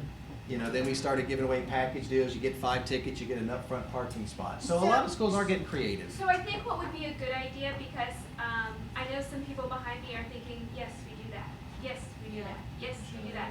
Is maybe, Bill, when you have your athletic directors come together, Yes. you could provide a list of what consistently is done at every school, because good ideas are good ideas, but Correct. if we're already doing them, it's not gonna solve this Correct. situation. Right. So we can also get that information and provide that to you. We just went out, we just gave direction to give an RFP to go out to advertising, to have somebody come in and do major advertising for our fields and our tracks to offset. And we were looking at a revenue between, I think it was $500,000 and $1 million. Where are we in that process right now to offset those costs? Does anybody know? I mean, I know there was an RFP that went out. My last conversation with Mr. Reed is they're in the negotiations of the RFP. So just to keep in everybody's mind, before we start doing a lot of that, there is an opportunity that has been very successful with a proven playbook in other districts to raise revenue through an advertising. I personally don't think we need to be raising those rates if there is an opportunity to offset them in another way.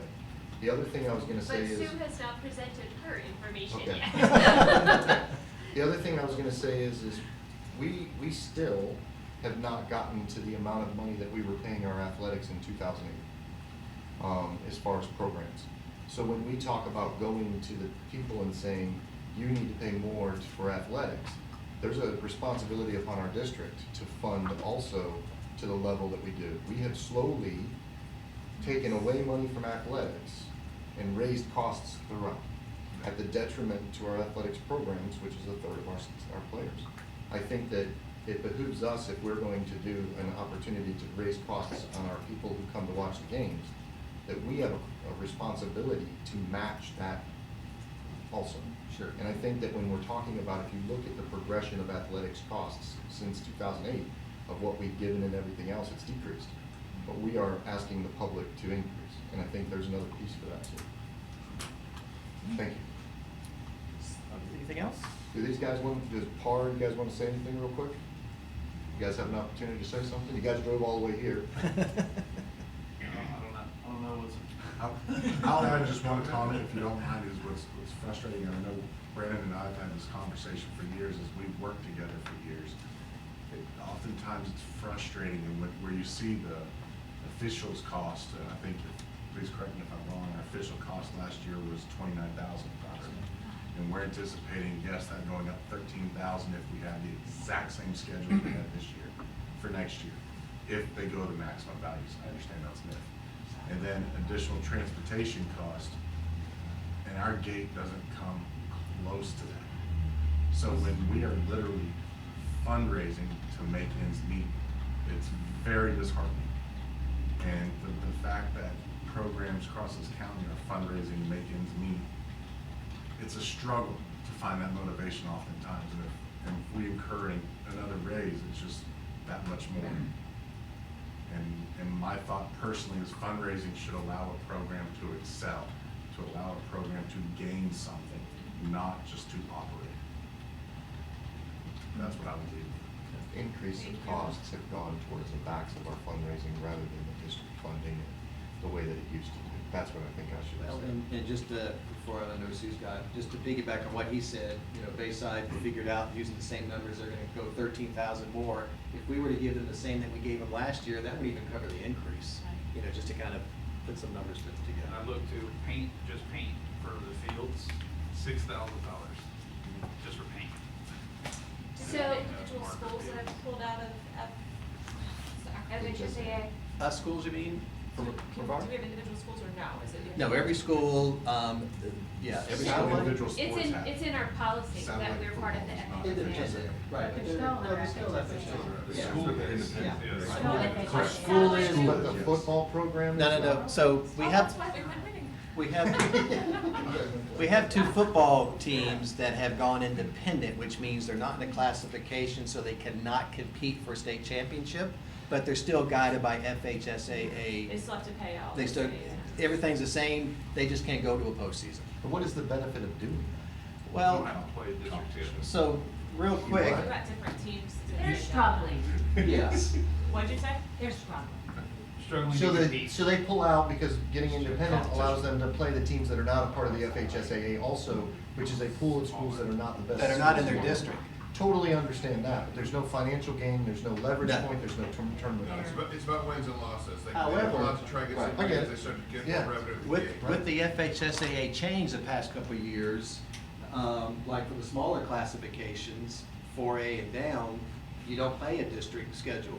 You play whoever you want to play, and it's based on a max preps points. So a team theoretically, if they're in that classification, could go back into being that classification, still play who you want, and maybe make the playoffs, so. So I will say that when we began talking about this, Dr. Mullin said, how long will your presentation be? And I said, the PowerPoint will be about 45 minutes. The questions could go on for 5 hours, so I did prep them. So a couple of things that I heard, our takeaways were, you guys want to know exactly what the district pays every year, so we'll take into account supplements, we'll take into account the money that's paid out there, and what costs that the schools bear, including like ticket takers that we pay to be at the games and things like that. So we'll have a breakdown of that for you. Some questions about other districts and their how much their gates typically are. We're going to use like-sized districts, the large districts, and what their ticket amounts It's good are. cash. It's good cash. We pay ticket takers, Yeah. because when I Teachers go do. to my schools, it's volunteers. If you can get volunteers, that's great, but typically you cannot get enough volunteers to do it, you end up having to pay. And they have to be A+ volunteers. And they have to be A+ volunteers. volunteers. So yeah, there's all kinds of expenses, like Brandon was saying, paint, so we'll get that for you. Those are the two asks that I've had so far, as well as, that one. Bill is going to get with his group of athletic directors, and he's gonna get a list of kind of suggestions we're gonna push forward to FHSAA in front of the other districts to say, hey, how are you gonna help us with this initiative? Because here are all the pieces we know that our hands are tied on. Did I catch all of what you're asking? A list of the creative things that they're doing at the schools to try and increase revenue at this point with. They're already, most of our schools are already doing. Right, thank you. And a list from all the athletic directors, you got it? I- Okay, So there's one more I'd like to put on there. okay, So I was doing this, I keep coming back to our athletic trainers, okay? Big issue. that is a Right, so whole other Parrish, issue. well, hang on, Yeah. Parrish Yeah. came down and came up with a creative solution to put athletic trainers inside of our schools, right? But we have not seen any come in from Health First and Rockledge Regional Medical, right? So I was going through the healthcare stuff the other day. We have $36 million of purchasing power that goes to Health First. All right, we have $4 million that goes to Rockledge Medical. That's just on our healthcare part. There's no reason why we can't ask them to come to the table with a creative solution like Parrish, being that we are such a good partner. And I understand that we kind of shy away from it and everything else, but Bill, remember I was putting you in contact with that lady from Rockledge Medical? Right, I talked to her. They were positive about it, it was just trying to lock it down. You know, the hard part is, and some of you might know, my daughter got her degree in athletic training, so I'm passionate about that. There's another group called Cora that also does it. And twice, we have had, once with West Shore and once with Rockledge, we've had an athletic trainer set up. We just had Rockledge, it was gonna start January. And over the holidays, she got a job at FIT. And so all of a sudden we're not. The tough thing with athletic trainers is twofold. One, it's now a master's degree. That changed 2 years ago. So you've got individuals that are spending a lot of money going to college to be an athletic trainer. Even if the supplement is $5,500, they don't want to work an extra 20 hours. So the model that, and I talked to the young lady, I can't remember her name, in charge of the UCF program to say, hey, look, what do you think? The best model is what Parrish is doing. You work 20 hours a week for us, and then you work 20 hours a week in the afternoon. That way we're not burning you out working 50, 60 hours, and they get the supplement from us, and Parrish pays them that. But I think, other than that, having them in-house, I mean, that's the best way to do it. Orange County, I think, has 1 or 2 at every high school in-house. But the And second best is to work half and half, like you said. I appreciate that. I just know that right now, we don't have athletic trainers in certain schools. Certain athletic trainers on one side are trying to come across and work both sidelines, which is a nightmare, because not only are you dealing with both, but then there's an equity issue, there's an injury issue, there's all kinds of stuff. So being the fact that Health First is our one, I would love to see if Dr. Mullins would hold a workshop with them, with Mr. Maharis and Health First, and see if we can come to an agreement. I think if it came from you and not from Mr. Maharis, that I think that they would come to the table with something. I think if we came to them with that, with the parish model that we have. Sure. I mean, and here's what it is. We came down to it the other day. It was $160,000 for the offsetting costs to put athletic trainers with an extra planning and all that stuff when we were talking about it to the district. We can't get there because we don't have the financial, but there's a need there. Right. And if it's no cost to the district and all we have to do is have a meeting to start the negotiations with Health First, Sure. I would love to try to do that. We can explore it. Yeah. So, let's explore it, but can we do it? I could reach out, like I say, I have the contact I will look information. into it Yeah. and give the board an update within 30 days. So, our plan is to get this information back to you guys. It's gonna take us, I'm gonna say probably about, I'm always giving us not enough time to get stuff done. So today is February 10th. By March 10th, we'll get that information to you. And we'll probably be looking back for, again, some guidance about which direction you guys wanna go in, specifically, as it relates to trying to adequately, help our high school athletic programs. Can I But- put one more thing on the board? So, we have, middle school doesn't have a certain number of sports, and we don't have the revenue to do it, but the lacrosse program has been successful. Is there an opportunity, and I'm not saying Dr. Mullins needs to start pulling people like that for this, but is there an opportunity to possibly explore an intramural program that's based upon an association kind of like lacrosse, which is a no cost to the district, where they could work with our middle schools to provide opportunities for our kids to play? Yeah, I think those opportunities Something to exist. look into. I'm not I think asking those any direction opportunities to go exist today. now where, because I think at Kennedy Middle School, volunteers have come forward to sponsor a volleyball program. So Right. there's no reason why that can't be replicated in other schools, but it comes down to individuals who are interested in coming forward to do that. But I don't think there's anything that would stop the replication of what is happening at Kennedy for any sport at our other schools, correct? Right, I think the next step, will be then if they start playing each other, I think you're kind of leading. Is there an issue with one middle school playing another middle school if they want to play? And then the other issue is that we don't want to impact, because I know Ms. Sullivan was concerned in the last time we spoke about this, with the negative impact on staff with, all of a sudden a bunch of parents come in. So the idea that we actually move to the lacrosse piece where we may have volunteers, part of an association come in to help us with the infrastructure so that we're hands off.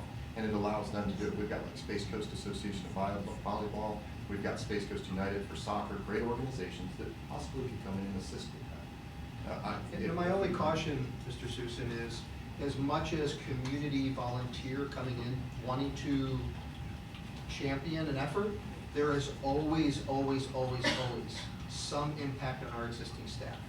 And we're asking our staff to do more, and that's my only caution, is that we've got to be considerate of our staff in our schools as well as, Mr. Harris and up here, that there comes a point where the capacity to manage more just isn't reasonable. So I think we're hitting that. And I understand that 100%, but if there's an opportunity for a volunteer to go to a school already, start a program and start running it like Kennedy, then if another volunteer was to do it at another school and you had an organization that would help them, it's the same infrastructure that we've already agreed to. So if we could take a look at it. There's certainly nothing stopping it from happening now, but let me, just off the top of my head, when we do that, we have to have administrative supervision at the school, even though there's no cost to the coaches and so on. So there has to be capacity at the school to oversee and Sure. manage that activity, Sure. even though there's no dollar cost to the school. And that's understandable. My thing was that if I have a couple of middle schools that want to play each other in a certain specific sport, that we find a way to be able to allow them to do intramural games between each other. And I thought that going that other model was more professional. That was all. And if that's okay, we can work towards something, an idea, that would be great. Thank you. Now no more, I'm sorry. I know I hijacked the meeting for another 7 minutes, but it was too. It's okay. It's okay. Sue still hasn't gone. Sue. Sorry. Ms. Belford, how long do you want me to take in this? Well, we need to be in the boardroom by 5:30, and I'm guessing that some of us would like an opportunity to at least run to the restroom before we do that at some So point. done by 4:30, okay? Can you do it by 4:30? Yes, ma'am. Wow. So- Everybody be really quiet. Look, this is my thing. I've been fighting for this for 3 years. You know what? Go ahead. Okay, so just to be clear, this is not one of our tracks. Wouldn't that be nice? That's our mouth, our high school. So there's two things I'm going to talk about today. One is to talk about the facilities we do have, and the other is to talk about facilities we like to have, because both Mr. Ross and I spend a lot of time in both of those arenas, and they're both warranting some discussion at the board level. So on terms of the facilities that we do have, most of our facility assessments were done in 2018, the athletic facility assessments, and you'll see the next 7 or so slides kind of give you a colorful representation of the status of our facilities. We did some scoreboard upgrades since 2018, and those have been updated, and a few other things, a couple of tracks we have resurfaced. We've done some enhancements with some community partnerships, but those really are few and far between. There's really not much in that arena. The assessments are based on the intended use. So you'll see, for example, the West Shore track is rated as poor, but they're not actually using it for a competitive track. Talking with their principal, that's not something that's on his radar screen.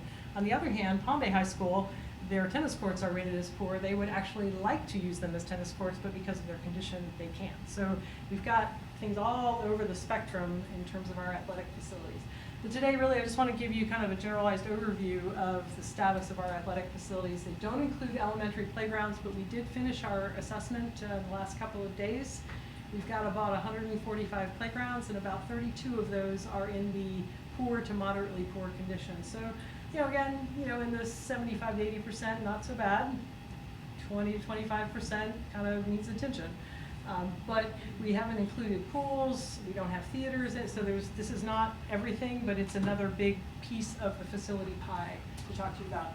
You can't see this, you've got these in a PDF format, but just to run through real quickly from a graphical perspective, this is our football scenario. And so you see a lot of green and blue, not too bad. Tennis courts, again, a lot of green and blue, but Palm Bay High School clearly has failed facilities. These are the gyms. We've done some work on gyms. Not so bad. Can you go back to the gyms? Sure. Yeah, these are middle school gyms. Okay. Okay, these ones, Yep, middle school gyms. And it's just kidding, you don't really have to be a shush. No, it's something And these are our high school gyms. So again, gyms, our maintenance guys keep the floors in pretty good shape and not so bad. Oh, and I do want to just say that when our high schools get a look at this, there's going to be some, hey, you need to take another look at condition, whatever. So this is not like perfect data. It's one person that's looked at most of this and making the assessment, but it just gives you kind of an idea of where we are and what we need to be concerned about, which is our tracks. Our tracks are in really bad condition overall, and it's borne out by our assessments. It's borne out by the interventions that you have heard from parents and coaches and principals out in your districts, and the interventions that we get in facilities. Please help me do something with the track is what I hear a lot. These are just the ancillary facilities to our tracks. Again, not in very, I'm sorry, these are our middle school tracks. And this is our softball, and this is our baseball. Again, not in bad shape, but all of these things need to be managed. So to summarize kind of what all that colorful data gives you is that our tracks are really our most in need of investment. Thinking that's about a $2 million investment overall to do everything, maybe a little bit less. It's going to depend on when we do it. As things continue to degrade as it sits there out in the sun. Sound systems, scoreboards, kind of the most frequent things that are in the poor failed condition across all of the athletic facilities. We do have some isolated major issues such as the Palm Bay High School tennis courts. But gotta remember that as we defer investment in our athletic facilities, things get worse. So later on when we talk about eating the elephant, the size of the elephant gets bigger with time.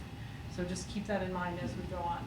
So we have not really in the last few years been able to allocate any consistent funding to athletic facilities. So, as folks are screaming, we're trying to get to it, but the tracks are a little bit out of reach in the last budget year. So the other side of the equation is upgrading. And we've got, a fair number of, hey, we would like to rubberize our track. Hey, we would like to convert to turf. Hey, we would like to do a concession stand. And we spend a lot of time responding to questions about what it might take to do those things. And as Mr. Susan has mentioned, we have a lot of community partnership concepts. We have folks who say, hey, I'm willing to do X. X is not, I'm willing to write you a check. It's, I'm willing to do one little teeny part or even maybe a big part of what the project is, but that requires a lot of management on our part. It can become a procurement issue because sometimes we get, hey, I'm willing to do X at my cost. Well, there might be 10 other folks that are willing to do X at their cost, so we have to still go through the competitive procurement process. We have been working through that exact scenario at Merritt Island with the concession stand. It has cost us time and probably some money just to work through the details of trying to manage folks who are willing to donate their service. So on one hand, it's a gift. On the other hand, it complicates the work that we try to do. Just had a conversation with Mr. Fleming the other day about needing a concession stand at West Shore. And speaking with him, this is a priority for him. There is no way to get there with our current planning process. There just is no way to do that. I can put in a capital request, but honestly, our capital requests are going to focus on the tracks that we have, not the concession stands that we don't have. We don't have much in the way of matching funds. So if they're able to do a match project, and we had this experience at Merritt Island, Mr. Raymer was like, yeah, we can get some match money over time, but when they're soliciting community donations to match the money, by the time they get enough match, the students of the parents who have donated have graduated and moved on. So it's a problem when you're trying to do a couple $100,000 project versus a $50,000 project. The match program just isn't solidly developed for that type of work. So the locker room AC, Yeah. that wouldn't be considered an enhancement, right? I mean, that's like. Well, it's an enhancement in that it is not, it doesn't exist. So we're going from zero to something. But yes, for the people who are in the locker room that is not air conditioned, it is not an enhancement, it's something we need. And So just so you guys know, in my schools, the kids don't dress out, they don't participate, they don't do certain things, because there's literally no air conditioning. And if you sit inside one of those rooms in August, Are those the only two high schools with that? Yep. They're both yours. Yeah. Yeah, so again, in the capital middle planning schools. process, if I had Middle schools are yours. limited money, these would be some things that I'd be talking to the board about that we need to do. If I have a lot more money, the list gets bigger. But these are some of the things that are coaches trying to bring in. our issues. Air conditioning, sorry, I was telling a story about when the coaches tried to bring in an air conditioning unit. Yeah. And they got in trouble because they couldn't put it in there. And Guessing that didn't they're, go well. I mean, Yeah. they're trying. Yeah. We're just not addressing Yeah, it. it's- But Dr. it's- Mullins has addressed it. Right? Yeah, it's frustrating. We've had a couple pool lighting issues. Folks at some of our schools with pools would like to have lights so that they can do nighttime swimming. So these are just some things that have come at me in my limited time with the district. And we do a lot of work trying to price these and respond to these requests, but we have really no ability to implement any of this. So this is something that we need to think about as we move forward. Sustainability, we're not doing a particularly great job maintaining what we have. We try and we work with Bill's shop, and I feel like that relationship has gotten a lot stronger when we're trying to understand what their needs are and respond as best we can. But we're limited to, as Bill stated earlier, the schools are doing a lot of the athletic field maintenance. We're not striping fields, and there's a lot of stuff we're not doing. Some schools take this more seriously than others or have more capacity than others, and so they do a better job. That is a mole cricket, or at least it is when you Google mole cricket. And I put that up there to remind myself to talk about this when we talk about the turf versus grass debate. It's easy to say, well, yeah, turf is a high capital cost. You've got to replace it in 8 years, but we don't have to deal with those guys. And so we have these random occurrences that really, really impact our athletic fields and our ability for our students to use our athletic fields that cost a whole ton of money to address, and really, it's a disservice because we can't predict, we can't handle, we can't respond in a timely manner. So, these are real problems. When the irrigation systems fail, when the grass decides to die. So there's operational considerations, just like with the air conditioning, that are beyond the fact that it's just cost this much to buy it and to replace it. We have a lot of partnerships with the county and with our municipalities on our athletic facilities and our playgrounds, and some of those are joyful relationships, some of those are challenging relationships. And as we have added more security protocols, that has caused us to think differently about how those partnerships work. We have some that are on deck, but again, as Dr. Mullins was talking about, our staff capacity to even manage those partnerships is tough. And I mean, I've got Palm Bay chasing me to work on a partnership down there, and honestly, like, I just can't get to it with all the other stuff that we have to do. So, great idea, challenging to get it done with our staff capacity. Well, And- that understates the partnership she's trying to manage, because the same exists in Cocoa Beach, the same exists in Merritt Island, the same exists. Satellite Beach. Satellite Beach, so. County, yeah.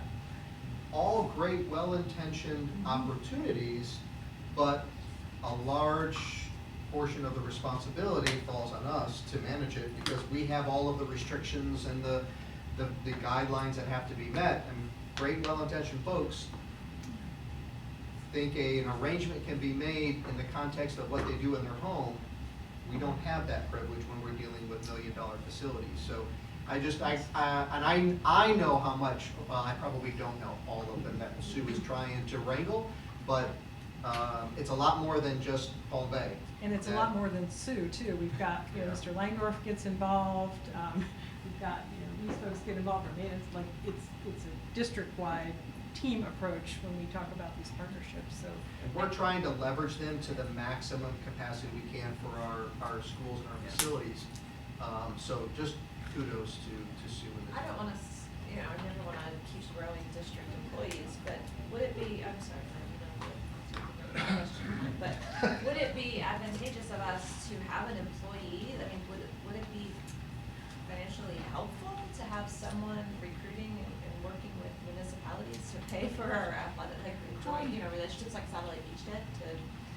So I maintain think those? the answer to that could be yes. And the other part of where I would suggest that person put their effort is on the management of our real estate and the sale of our properties. And we've been working with purchasing, and they're gonna try to put some RFPs out and do some sales of our surplus property. And I mean, that's an area where we can garner some revenue. It may be one-time revenue, but it's certainly an area where if we put some resources to it, we could get things done faster. But with our.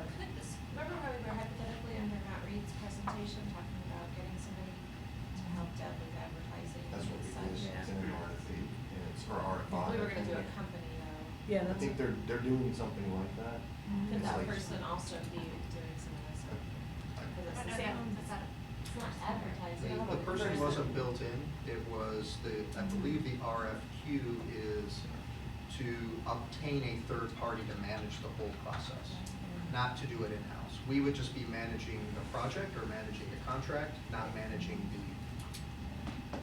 But, you know, We need someone out selling us to the municipalities to build a relationship of. and honestly, Ms. Deskovich, I think the relationships are there. It's not that we need them to do more, it's that we need people to manage the relationships that we have and that we both agree are good for the district and the cities. You know, Mr. Gibbs' staff of one is also another component of this conversation. So, you know, just being able to facilitate the paperwork that goes with me and the city going, yeah, that's a great idea. It takes a lot of work to get it to the end. And it's ultimately not gonna save us money, because we're not spending any money on this stuff yet, so we can't Right. even say, oh, it's gonna bring in, hopefully, but it's not gonna No, save. and maybe a little bit here and there, like they might do some mowing and we might say, go ahead and use our property, but it's not a big revenue generator, so. And then finally, I just wanted to talk a little bit about, you know, the community partners and school fundraising, and there are schools that have a much stronger ability to do that than other schools. And so from a facility standpoint, we're faced with, hey, we can do this, but over here, we can't do that. And so how do we kind of manage the equity in the district among our athletic facilities and our sports and our Title IX issues and all of that? We really need to think about that. So some thoughts for the board. Where do athletic facilities fit within our priorities? And I think Ms. Moore and Bill, you know, sort of alluded to some of this, but, you know, how do we think about athletics? And, you know, as the facilities person, we get a lot of mixed messaging on this. Is it, you know, less important than our academic priorities, or is it a part of our academic priorities?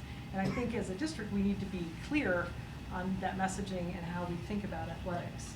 And is it the responsibilities of our schools, is it the responsibilities at the district level to maintain some of these? And again, we have sort of, who maintains the ice machine at the whatever, and sometimes we spend time chatting about those things because we don't know. And to me too. And it's past practice, what is it, history, folklore, and legend that, we talk about?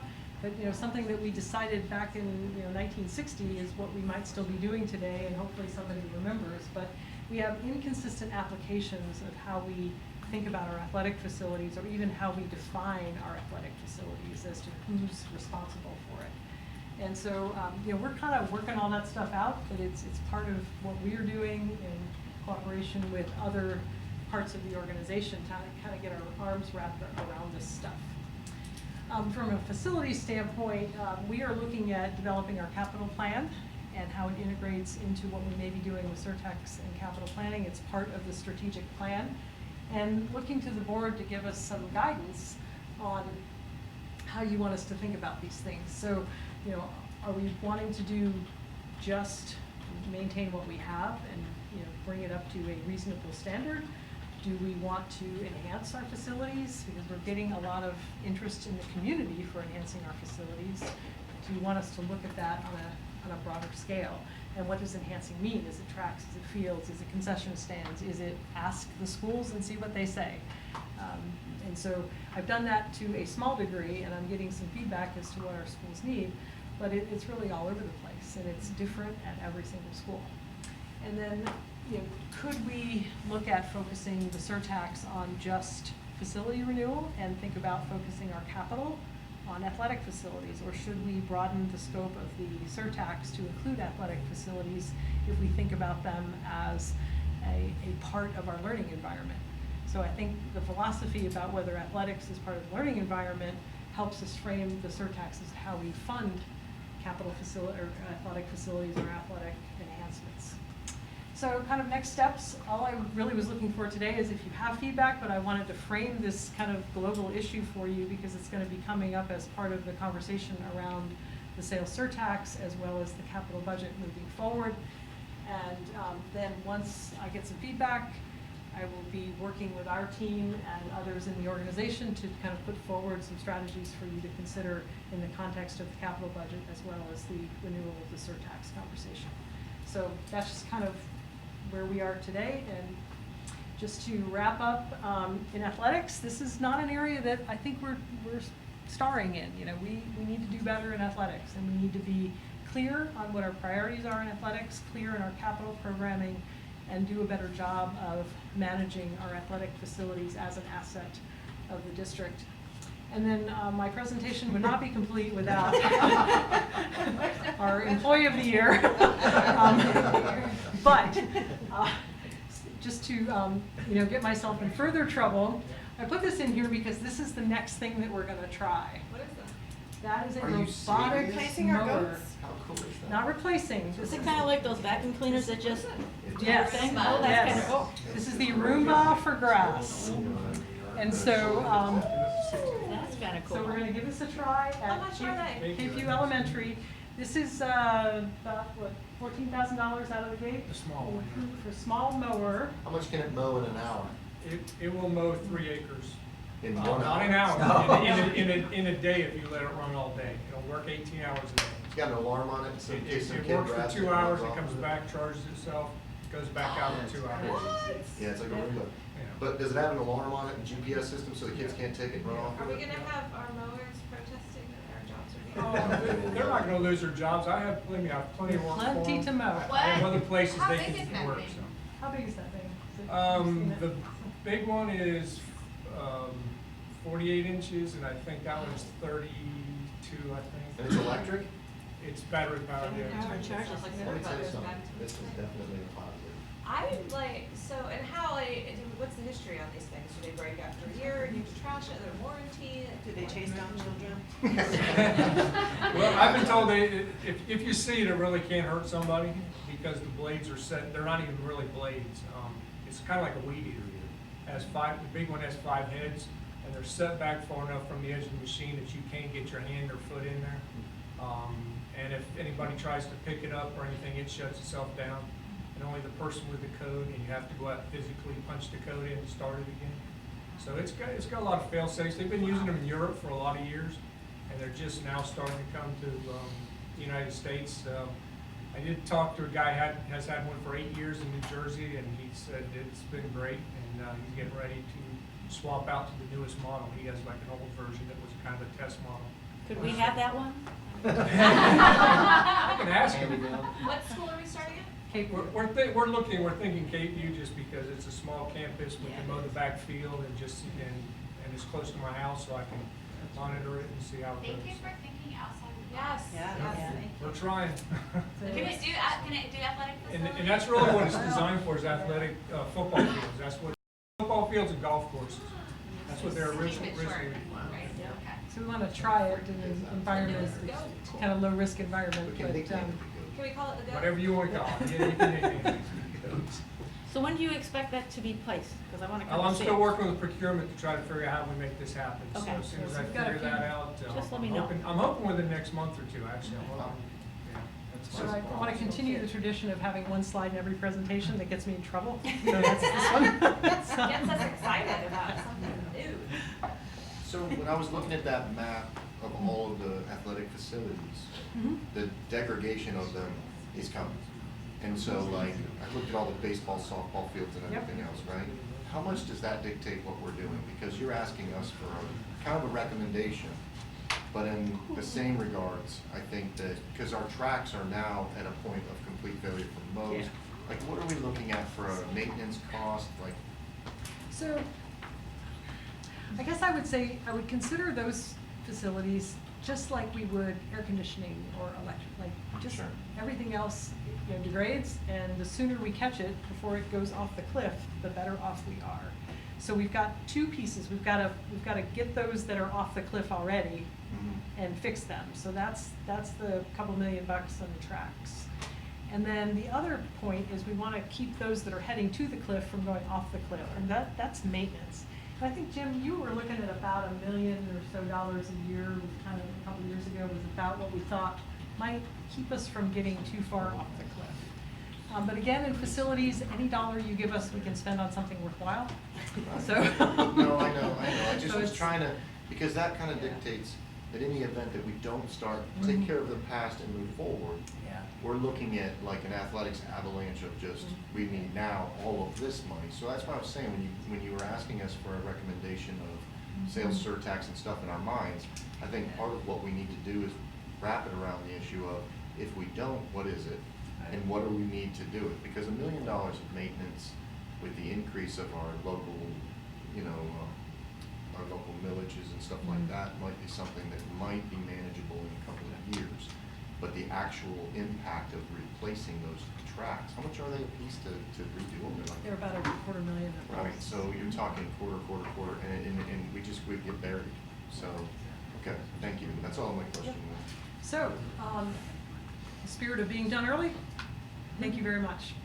Good job. Wow. Sue, you're the best. So would you like some feedback from us? I would. So I just, thinking about what Mr. Susan was talking about and what you shared with us, rather than an either or, I see that we kind of need a little both and.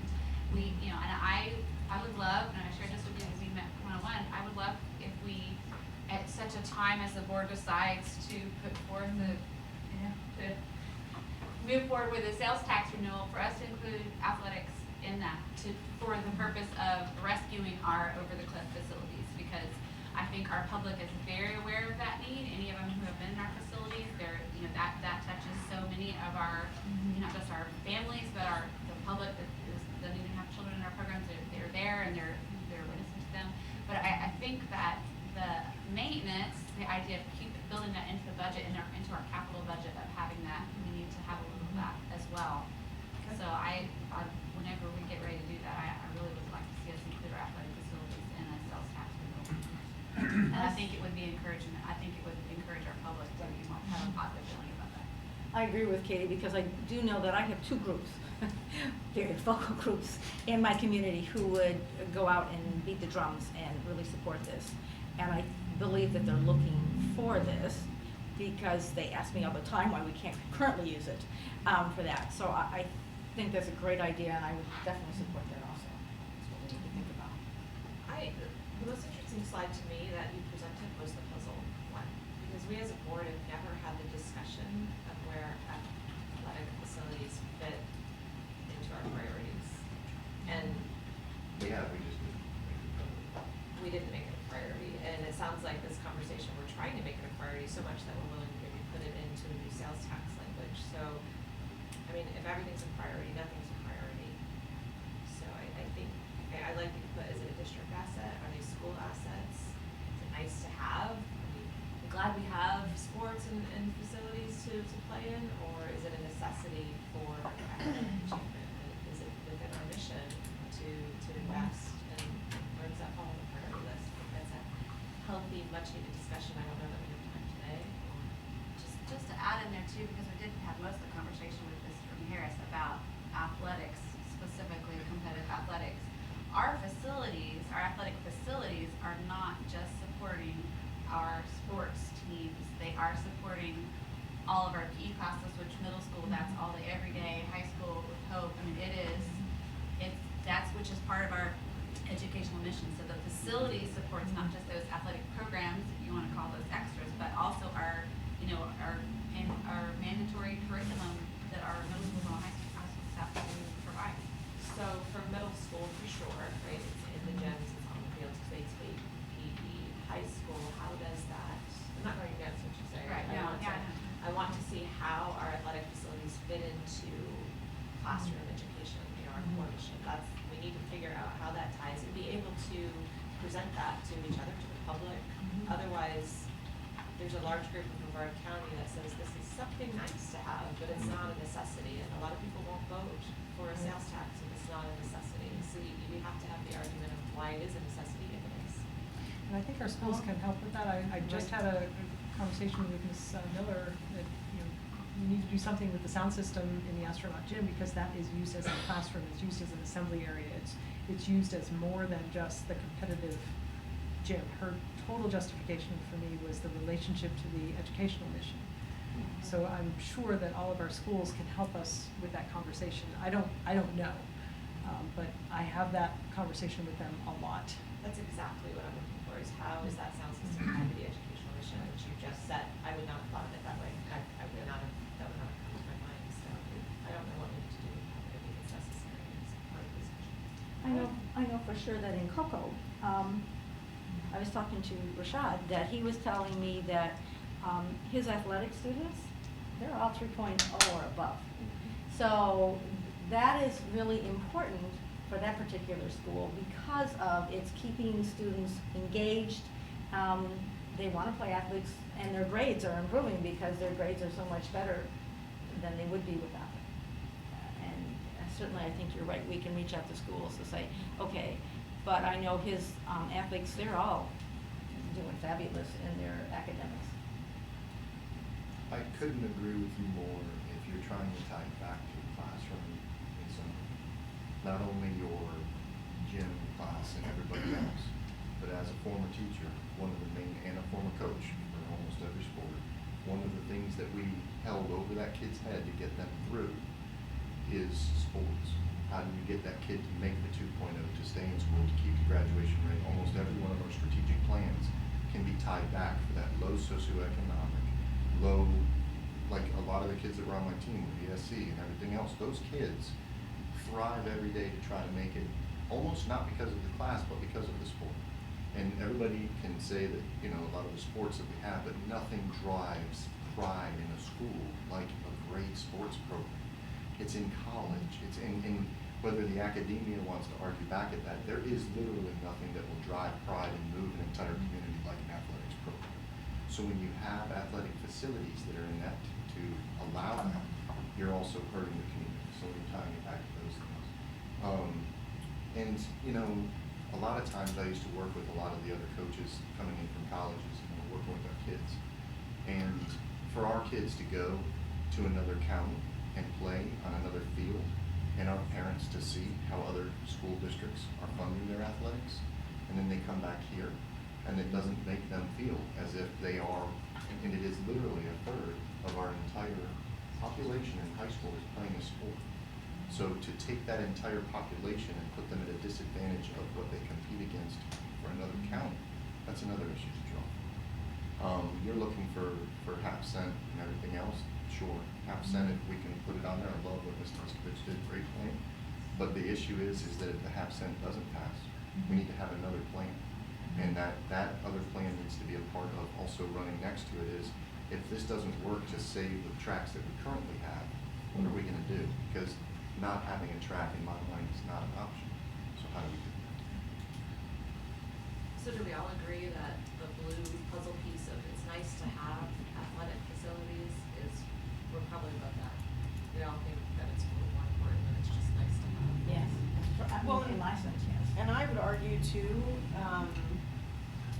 you know, there are people who would say, and in other countries, athletics are not a part of the school system, right? Like they just focus on the That's what education. I'm wondering, I've been reading articles about that, I know it's not anything we can do here, I mean, it would have to be a nationwide, statewide Right. process, but just that thinking of, should stuff, you know, how much should we be investing of our funds to do athletics? So I would say, given the fact that our culture is what it is, athletics are important to our students for a lot of different reasons. You know, the getting them to keep coming to school, giving them a vision for the future. A lot of them are able to go to college based on the different sports that they play in school, and so I think that's giving them chances. I think, you know, we talk how important it is for students to build relationships with adults at their schools, and I think athletics is a great way that occurs. That, you know, that student has a relationship, maybe they don't particularly care for the chemistry teacher, but they have a relationship with their football coach, and they have a relationship with the assistant coaches and athletic trainers and ADs, and you know what I mean, that's a whole nother support system for our students, which I think is important. But I think one aspect that we haven't really talked about is the fact that if we are in fact going to have athletics in our schools, and I don't think that we will move away from doing that, because it would have to be on a national front, right, that changed. But if we are going to have athletics in our schools, I think that we also have an obligation to make sure that we are providing safe athletic opportunities. And, you know, all of the things that we talked about today, from having athletic trainers available to having facilities that are safe for our students to use, I think that we also have to consider to some extent the liability of not maintaining those facilities appropriately, because especially, exactly, and Sue is assisting me with another issue because there's an issue with the field that John Slaughter has been practicing on. And she has some really great college opportunities right now. His biggest fear is she's gonna blow a knee again because of the condition of the facility. And so absolutely our commitment to safety for our students, the liability of, you know, someone suing us because they're injured on the field because it hasn't been paid. I just think it's a big issue. Do I think it is more important than really great instruction in a classroom and really high quality teachers? I don't know that I could put it above that, because I feel like that instruction is our absolute core mission and we have to focus on that. But I think that we as a team need to make some really tough decisions and really consider the impact of where those dollars go. So absolutely, I would support if we move toward another surtax. I think we absolutely have to include athletic facilities. I would say we also have to include the playgrounds. And I think, we give our community the opportunity to potentially support not just doing the bare minimum. Some of those investments are potentially revenue generating as well. You know what I mean? So I think that all needs to be a part of the conversation as we move forward. I appreciate all the feedback and don't disagree at all. And great connection of athletic facilities to the overall educational opportunity for students. But I'll tell you, we've had, just because the conversation is going that direction, and I see it staring me at all of us in the red puzzle piece, and that is we have classrooms out there in our schools right now that are in worse condition than some of our athletic fields that our athletes are on. So I will just add to the discussion that we are looking closely at, you know, the same exact conversation about classroom renewal across our schools. From everything from a minimum standard expectation to there are some real equity issues and equity challenges. So I would just add it to the conversation since we're there, and Sue has, you know, begun to put it out there that we're looking at the renewal of our classrooms along with the infrastructure of our facilities and the infrastructure of our technology and the renewal of our athletic facilities, because our students deserve, they need state-of-the-art in the classroom as much, if not more, than what our athletes and our PE students have out on the athletic fields and so on. So, And I would concur with that. I think that there's a definite agreement. I think that we want to give our best here, and we want to at least give equity and a facility that they can compete at. So I think that although I agree we want to excel into this area, we also need to bring this area to a point where they can actually compete. I also like the idea that you said that we do have needs inside the facility issues, and I think there are other areas that if we culturally said this is a main directive, we would be able to get them. There's other areas inside the budget that may not come to be as important as these things that we're going after, so that may be part of the conversation. I will tell you that every athletic director in our county can tell you at least one kid last year that got hurt specifically from part of our athletic facilities that they can point out, right? So this is definite. And I do want to talk about some of the other pieces. Michigan State University, along with a couple other universities, have done a lot of studies showing that rigor in athletics and a rigorous PE program definitely lead to endorphins being released inside the brain and higher test scores. If you pull those, I mean, I have a couple of them that I have that I could do, but from 2017, 16, and I think 18. But literally, higher test scores related to a more academic, more athletic program at a school is out there. I mean, it's there. So. No, that's good. I think there's a role that it plays with mental health for sure. You know, exercise, activity, working Yeah, out, opportunities for kids. Get them outside that classroom box. You guys gonna hang out for the board meeting? Come on. We have a regional soccer game to host. Thank you for coming. Thanks for Did being here, I guys. hear quitters? Yes. Sue, do you need anything else from the board today? No, I think I'm good, and thanks for the time this afternoon, and just from a personal perspective, so, I was like, I am a introverted math nerd, and I played every sport in high school, and it gave me leadership skills, it helped with my social emotional development, it allows me to be able to stand up and talk to a group. The athletics part of my education was super important to me because I was just the wallflower that stood in the corner that could do math, and it really made a difference in my life. So I have a real heart for athletics too. I ride my bike every day, or ride a bike every day, which also keeps me my personality in a place that everyone can tolerate me. And it's not there if I'm not on my bike. And so the analysis and the studies that document the relationship between athletics, learning, social emotional well-being, all of that, I'm an example of that.